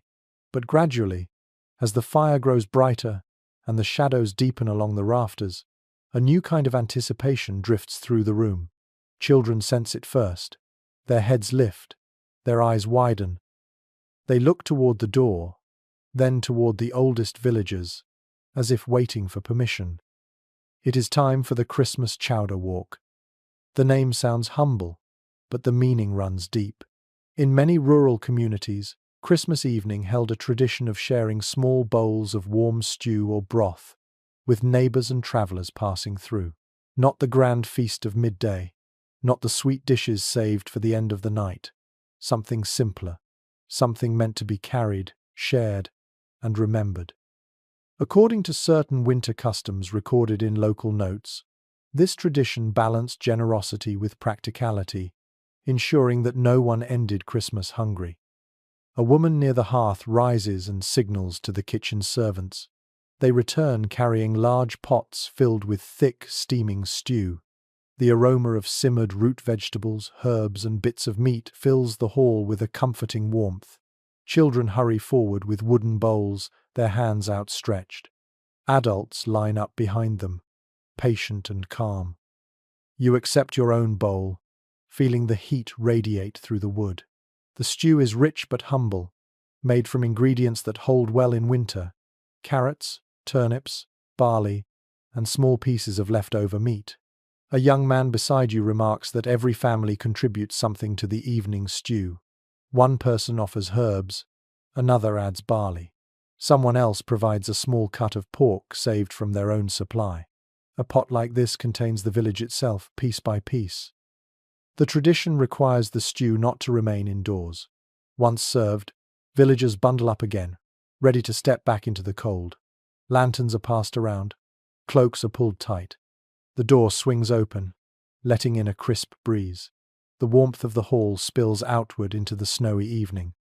You join the group as they walk slowly down the main lane, carrying their bowls carefully so the heat stays trapped. Snowflakes drift through the air, settling lightly on cloaks and boots.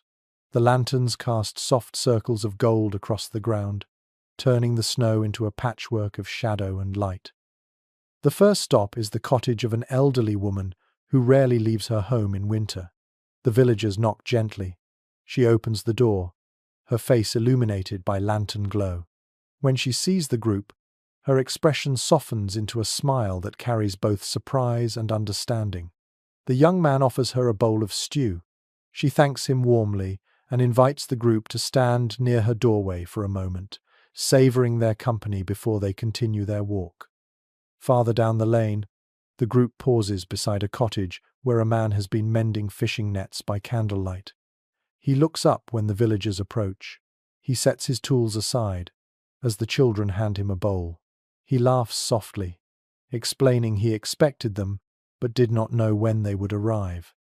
He tells you that the night always feels brighter when footsteps approach his door on Christmas evening. The walk continues. Lanterns swing gently with each step.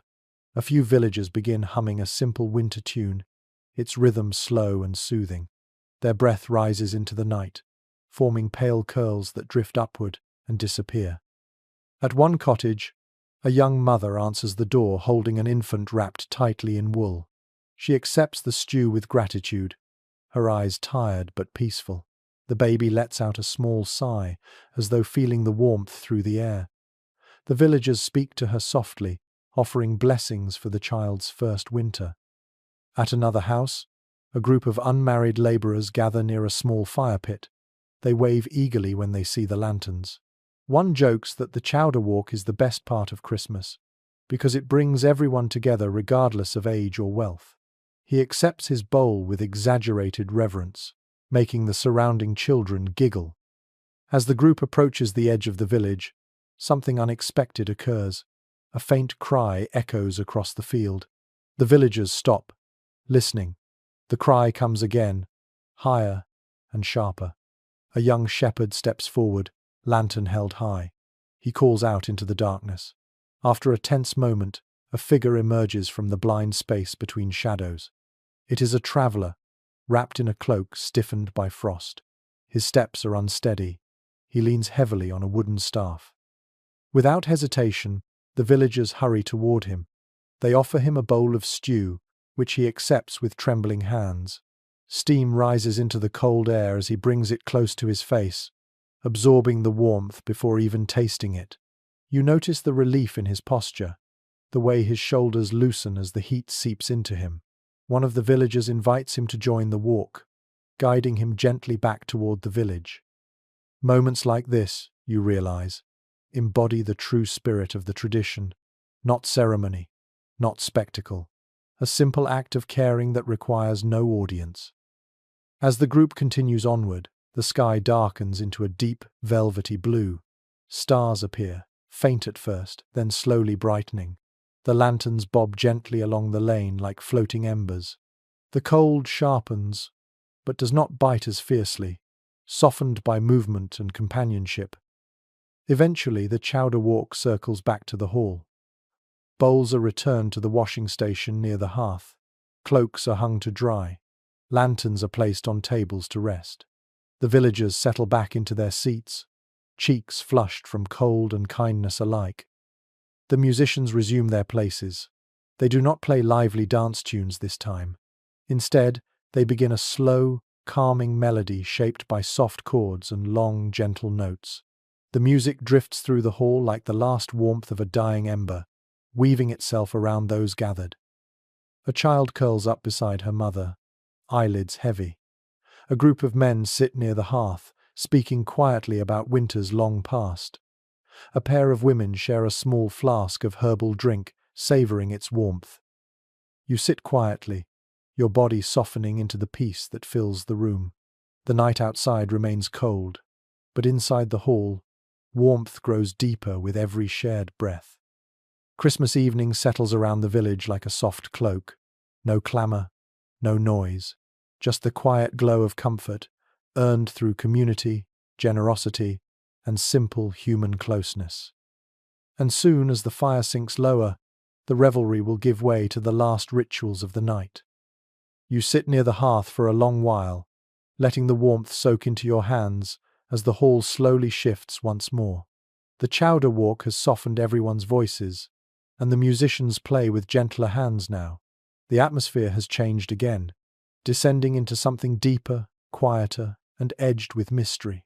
Outside, the snow falls in slow, steady flakes. Inside, the air grows thick with the feeling that the night is not yet finished. Not quite. Christmas in this medieval village does not end with feasting or games or charity alone. There is one more tradition waiting for its moment, one older than most people here can trace. A winter custom kept alive in small pockets of the countryside. A ritual that belongs to the liminal space between celebration and superstition. Some call it the Ember Night Watch, others call it the Listening Hour. Whatever its name, the villagers treat it with a strange mixture of curiosity and caution. The steward steps forward again, this time speaking in a lowered tone. He announces that those who wish to take part should gather their cloaks and lanterns. No one is required to join, yet nearly everyone does. The decision feels as natural as breathing. A few children are carried home to bed, their eyelids too heavy for further adventure. But most villagers wrap themselves warmly and form a quiet procession toward the door. You follow them outside. The air is colder than before, sharper, but perfectly still. Snowflakes drift lazily downward, settling on shawls and hoods. The group moves toward the edge of the village in near silence. Only lantern light breaks the darkness, painting swaying circles across the snow. You have no idea where they are going, but the anticipation feels strangely comforting. A woman walking beside you explains that the Ember Night Watch is a moment to observe the world in its quietest hour. Some say the night holds whispers, others say the earth itself seems to breathe. Whether these ideas carry truth or are simply rooted in old belief remains uncertain. The procession reaches a wide field that stretches beyond the last row of cottages. It glows faintly in moonlight, the surface smooth and untouched. Lanterns are placed gently on the ground in a wide circle. People settle onto fallen logs or stand with arms folded against the cold. The hush is immediate and absolute. A man clears his throat softly. He explains for the younger villagers that this tradition, as far back as their grandparents could remember, was meant to honor the quiet strength of winter. According to certain local stories, people gathered on Christmas night to listen for signs of the coming year. Some claimed to hear the earth thawing deep below.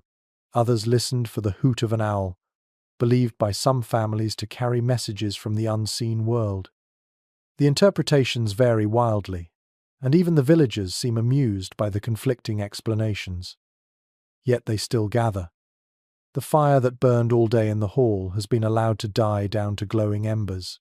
These embers were carried here in a metal basin, their light pulsing weakly but insistently. Villagers gather around it, warming their hands. The steward kneels beside the embers and adjusts them carefully. He says that the ritual calls for no flame, only glow. Fire is too loud. Embers whisper. The silence deepens. Snow drifts thickly now, softening every sound. The world feels wrapped in cotton. You close your eyes for a moment, listening. At first you hear nothing but your own breath. Then faintly, you pick up the distant rustle of a night bird, a soft crack of ice forming deeper in the field, a faraway bark that echoes strangely through the cold.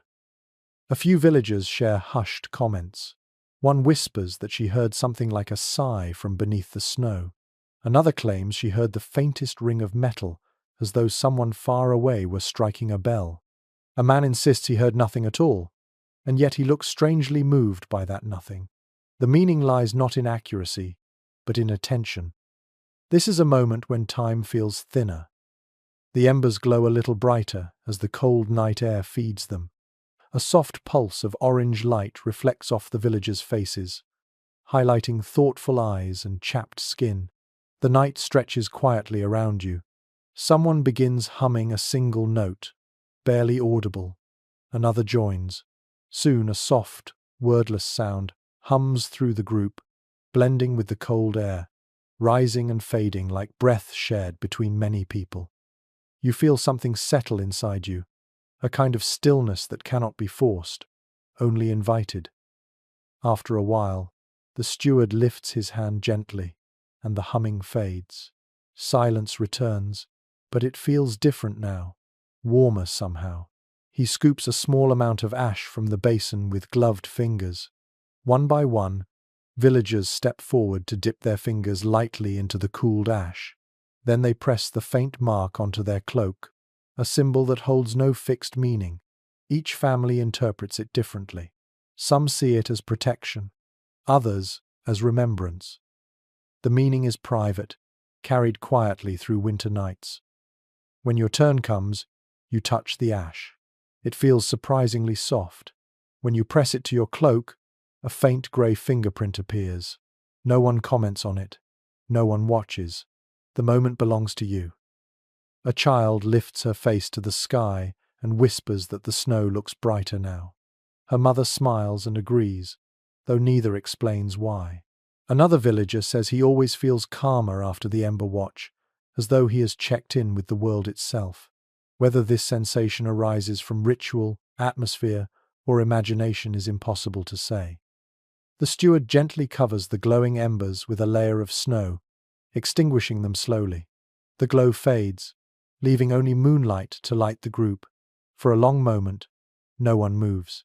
The snow continues falling, wrapping everyone in a peaceful veil. Then, quietly, people begin to rise. They gather their lanterns. They brush snow from their cloaks. They start walking back toward the hall in small clusters, speaking softly. The cold no longer feels harsh. The darkness no longer feels empty. The Ember Night Watch has ended.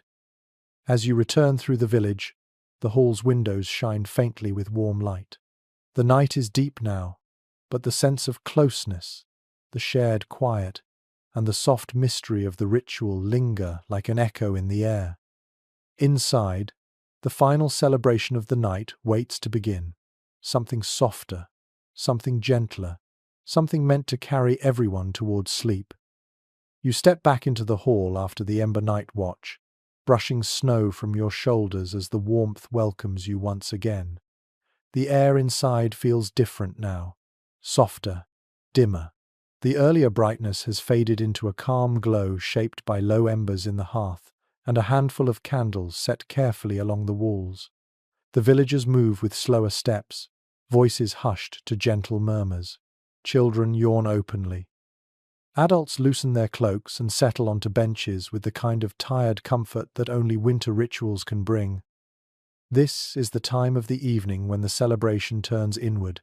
No more feasting, no more games, no more great bursts of laughter. What remains is candlelight, quiet companionship, and simple comforts designed to ease everyone toward rest. According to various household reflections preserved in winter notes, this late portion of Christmas Day often held its own ritual of calm.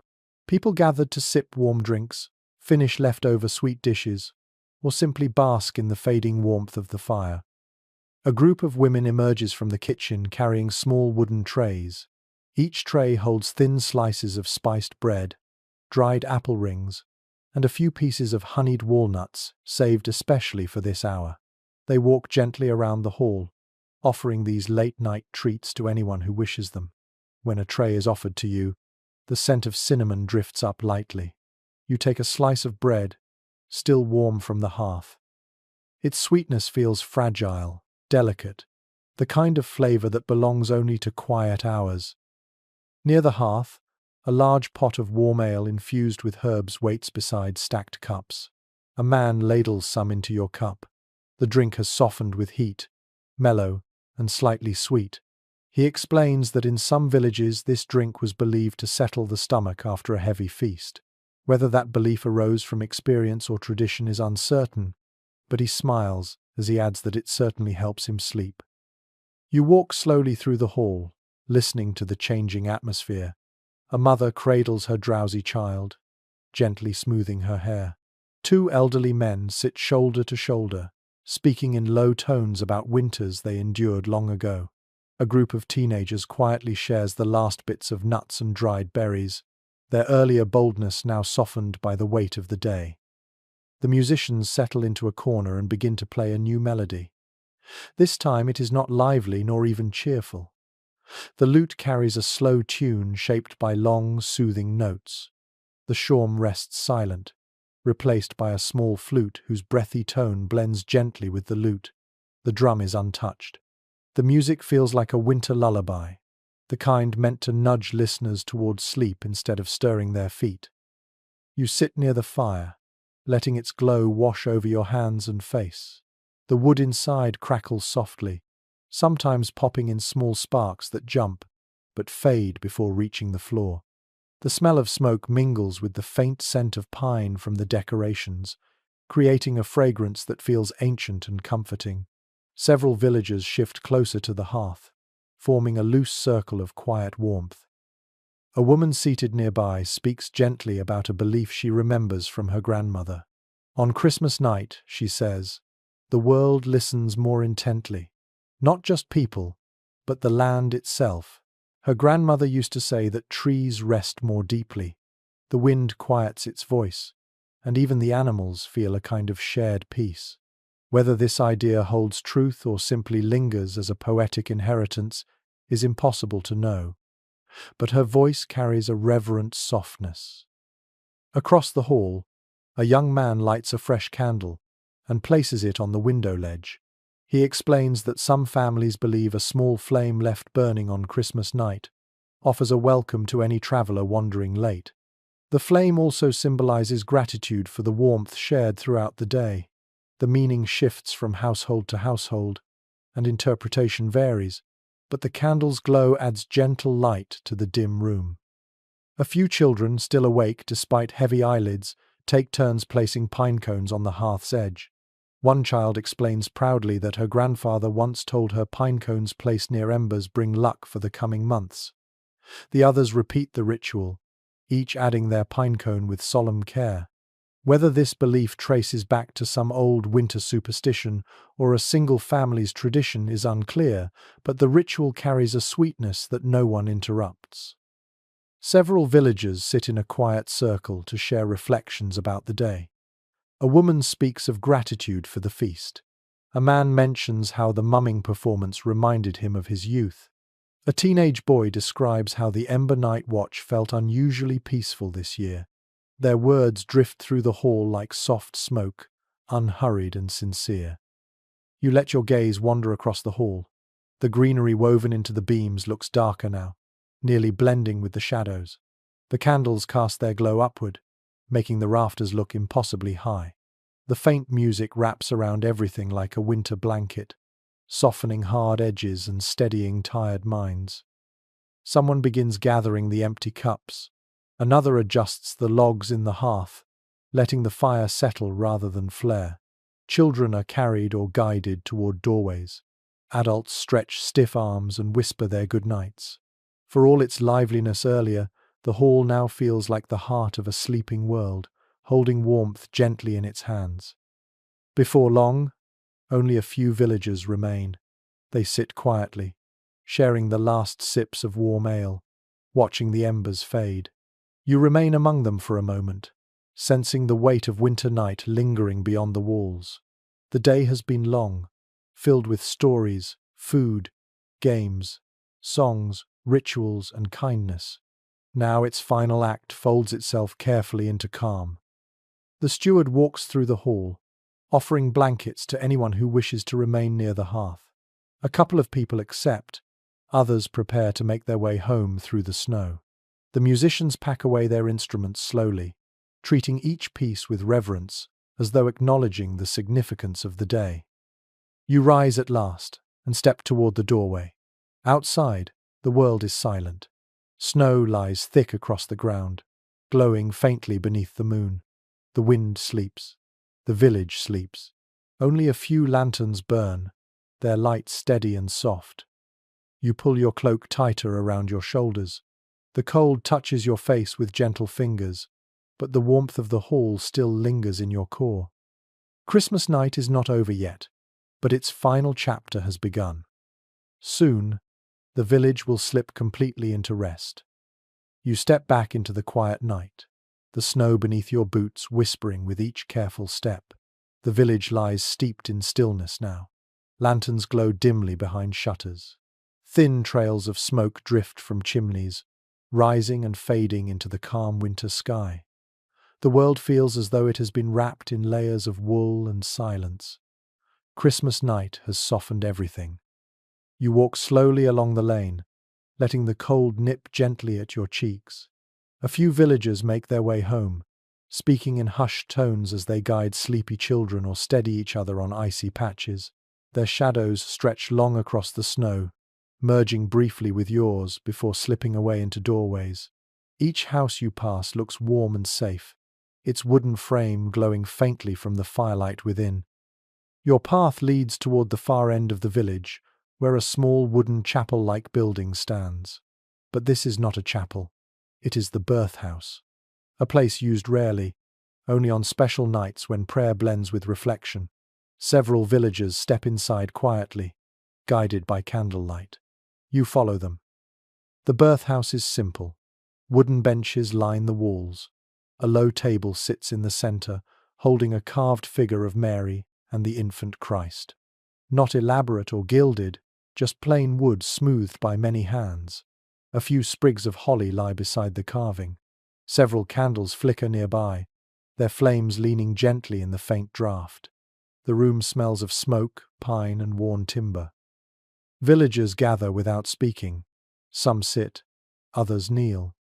A mother holds her sleeping toddler close, rocking slowly. A young couple stands near the back, heads bowed together.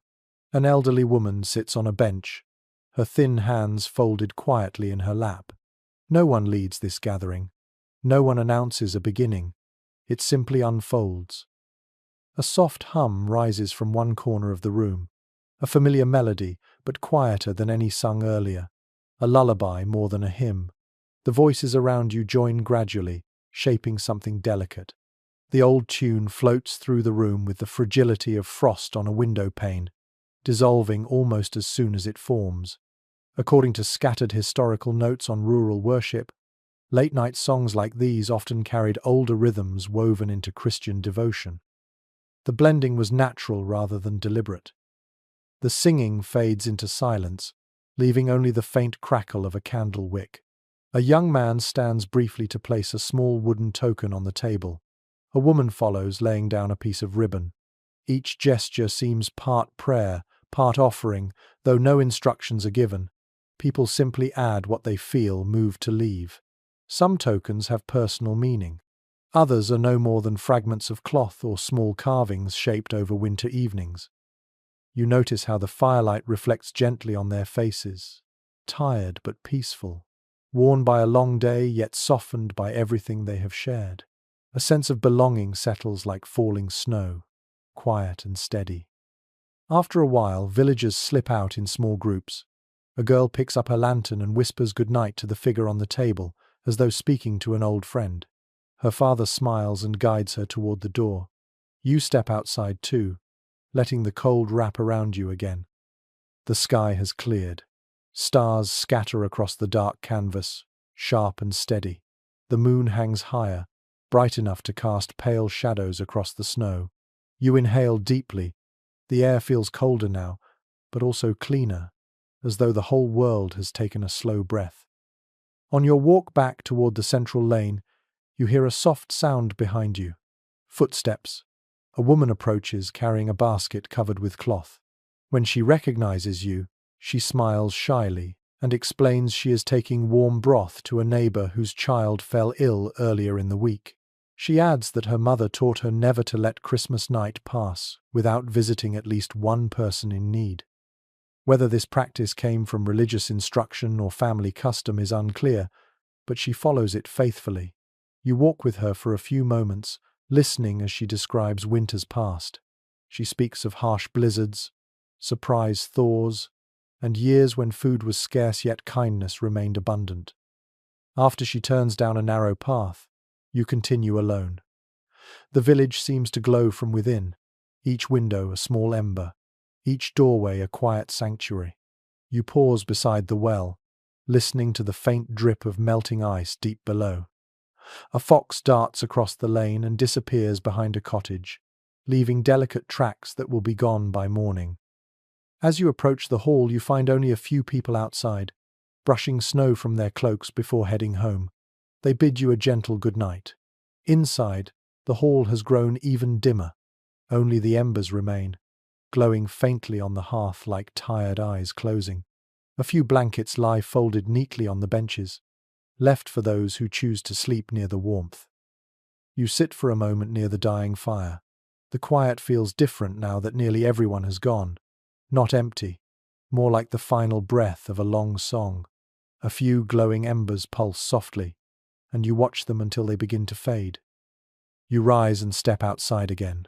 Snowflakes land silently on your cloak. The night is deep. The village sleeps. And somewhere in the distance, barely audible, an owl calls into the stillness.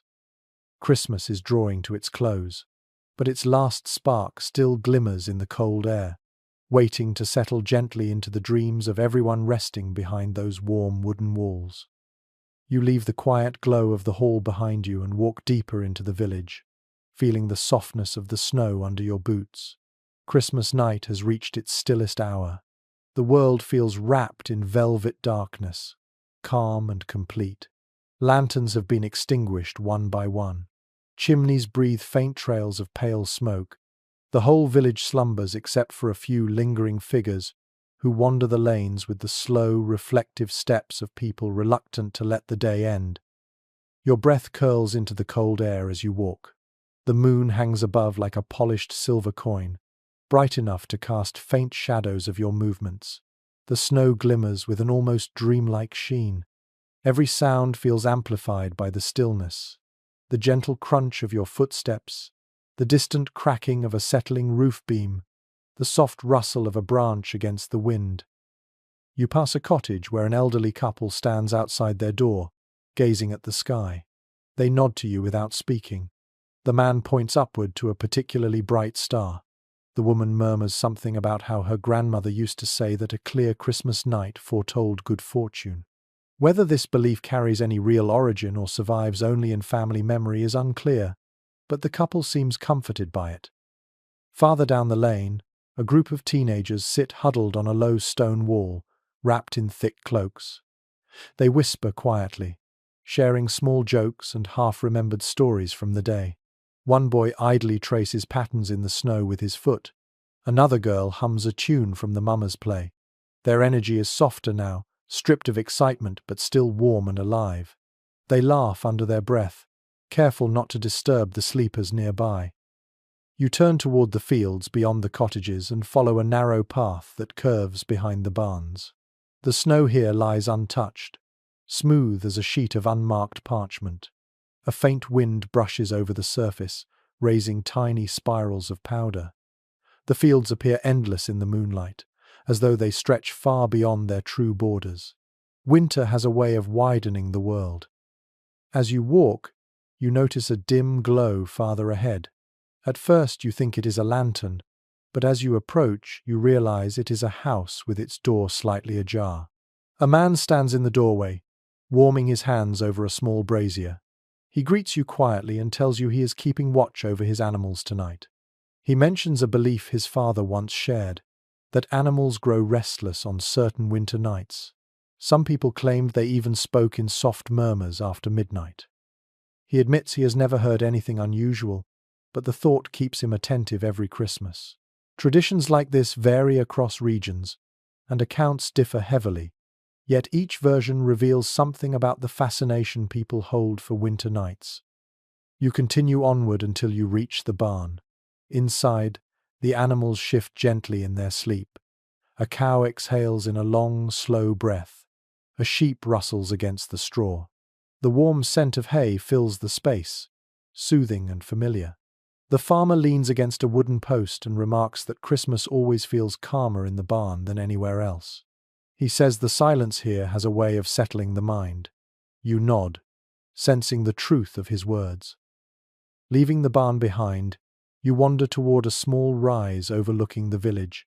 From here, the settlement stretches beneath you like a cluster of tiny embers scattered across snow. Each window glows faintly. Each roof holds a thin dusting of white.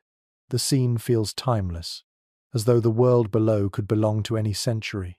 You stand there for a long moment, absorbing the peacefulness. Then you hear quiet footsteps crunching nearby. A woman approaches wrapped in a heavy shawl. She greets you softly and says she often comes to this spot at the end of Christmas night. She explains that it gives her a sense of closure, a way to gather her thoughts before sleep. She speaks of memories from past years. The winter her first child was born. The winter she lost someone dear. The winter the harvest was so poor they feared hunger. Yet she also speaks of the countless kindnesses that sustained her through each hardship. You listen as she reflects on the day's events, her voice filled with quiet gratitude. After she leaves, you remain on the rise a little longer. The sky seems closer here. Stars shine with a clarity that makes you feel both small and comforted. The cold air presses against your skin, but the sensation feels cleansing rather than harsh. Eventually, you descend the slope and return toward the village center. Almost all windows are dark now. The hall's last embers glow faintly through a half-open shutter. A few footsteps appear in the snow where people have walked home in pairs or small groups. The traces form winding paths that cross and weave like threads on a loom. You hear the soft crunch of someone approaching from behind. A man carrying a small lantern nods politely as he passes. He explains that he is making his final rounds to check on the animals and ensure no embers remain unattended. He says the weight of winter requires extra vigilance. Even moments of peace must be balanced with responsibility. His words echo the rhythm of rural life, shaped by necessity and care. You follow him part way until the paths diverge. Then you wander once more through the still village, letting the peace of the night wash over you. The world feels hushed, cradled by darkness and snow. The festivities have faded, leaving only the deep quiet that comes after joy has softened into rest. You pause outside your resting place, taking one final glance at the sleeping cottages. Frost glimmers along their edges. Smoke rises faintly from the last few chimneys. The night feels complete. Christmas is nearly over. Its warmth lingers like a fading glow beneath the cold, a memory you can feel more than see. Soon, sleep will come. You step inside your resting place and ease the door closed behind you. The faint click disappears into the thick quiet of the night. A single candle burns on the small wooden table, its flame wavering gently in the draught that follows you indoors. You pull off your cloak, shaking free a few clinging flakes of snow, and hang it beside the hearth. The room feels warmer than the hall, though only a few coals glow in the grate. Their dim orange light fills the corners in soft pulses. You sit for a moment, letting the hush settle around you. The day has been long, rich, and layered. You can still taste the sweetness of the evening bread and feel the lingering warmth of shared laughter in the hall. The silence now feels like an old friend stepping forward to greet you at the end of a journey. Outside, the wind finally stirs. You hear it brush against the shutters, a gentle sweep rather than a wail. The snow continues falling with steady softness, each flake adding to the growing blankets covering the village. You picture the houses resting beneath that white weight, sturdy and calm. The thought brings a kind of peace. Eventually, you rise and step back into the night. The cold greets you instantly, but you embrace it. Your breath curls into the air in soft white trails. You walk slowly through the quiet lanes, your footsteps the only sound. The village looks transformed under the moon's pale glow. Snow softens every shape. Chimneys glow faintly. A single lantern flickers by the well. You take your time returning to the main green, where the hall stands silent now. All candles have been extinguished. Only the smallest thread of smoke escapes into the cold. You step closer and rest your hand briefly on the hall's doorframe, feeling the wood cool under your fingers. It seems incredible that the same space held so much noise and warmth only hours ago. Now it feels like a sleeping giant, tired and satisfied. You continue through the village, passing the barn again. The animals stir softly inside.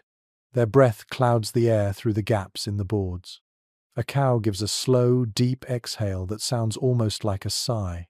A pair of sheep shift against each other. The barn's quiet warmth feels protective, a living shield against winter's reach. Beyond the barns, you follow a narrow lane to a small clearing. Here the snow is untouched, perfect and smooth. You pause at its edge, listening. There is nothing, but also everything. A deep quiet that holds the weight of all that came before. If you close your eyes, you can still hear faint echoes of the music, the laughter, the storytelling, the whispered prayers, the crunch of boots on snow. the hum of voices during the ember night watch. All of it lingers in the air like smoke that refuses to fade. You continue onward until you reach the last cottage on the far side of the green. A soft light glows behind the window. You see two silhouettes seated by a small fire. They appear to be talking quietly, their forms moving slowly as though each gesture matters. The sight is comforting. Not every home is asleep yet. Christmas still lives in these final hours. You turn back toward the village center and walk to the small wooden bench beneath the old oak tree. The branches above are heavy with snow. Frost glitters across the bench's surface like crushed stars. You sweep the snow aside and sit, exhaling slowly. Your breath rises into the clear night, fading into the moonlit sky. From here you can see nearly the entire village. The roofs curve gently under the snow. The chimneys look like little towers carved from charcoal. The winding paths left by villagers earlier in the evening form soft trails crisscrossing the white ground. Every detail feels touched by a kind of magic that only winter nights possess. You close your eyes again. The sounds of the day return in waves. The bustle of the feast, the shouts of children during games, the lively notes of the lute, the masked laughter of the mummers, the hushed reverence of the birthhouse, the soft footsteps during the chowder walk, the deep silence of the ember watch. Each sound melts into the next, forming a long ribbon of memory. When you open your eyes, the stars above seem brighter, colder, sharper. You feel the weight of the night beginning to settle into your bones, not heavy but serene. You stand and make your way back to your resting place. Inside, the candle is still burning. You place your hands near the last glow of the fire, warming your fingers. The candle's flame leans toward you as though listening. You sit on the edge of the bed, breathing slowly, letting the closeness of the small room soothe you. You lie back, drawing the blankets around you. They smell faintly of wool and smoke. The quiet deepens. The last bit of candlelight flickers across the wall, its glow gradually shrinking. You close your eyes. Christmas has come and gone. The village sleeps, the snow falls, and the night wraps you in its gentle hold. You rest now, sinking deeper into the warmth of the blankets, letting the final threads of the night weave around you like soft wool. The sounds of the village fade into a distant hush, replaced by the slow rhythm of your own breath. The world outside lies still beneath its blanket of snow, untouched and serene. Every cottage rests. Every ember glows faintly in a quiet hearth. The whole landscape breathes in soft, patient intervals. Your mind drifts gently back over the day, but the details blur, softened by the calm settling through your body. The laughter from the hall becomes a warm hum. The flicker of candlelight melts into a gentle glow behind your eyelids. Even the cold winter air that once nipped at your cheeks softens now into something almost comforting, as though the memory itself has lost its sharpness. You feel your muscles loosen, one by one, as though they have been waiting for this stillness. Your hands grow warm, your shoulders sink deeper into the bedding. The last sliver of tension fades from your jaw. Every part of you feels gently anchored, safe within the quiet room. The night moves slowly past your window, carrying its own soft rhythm. The snow continues falling in silent flakes, settling across rooftops and fields. It moves without hurry, without weight, drifting in patterns older than memory. You let that timelessness seep into you. Every breath becomes a little slower, a little deeper, a little softer. You are warm, you are safe, and the world outside is calm enough for sleep to arrive without effort. Let your thoughts drift wherever they wish. Let the quiet settle around you. Let the warmth hold you gently as you drift into rest. Good night.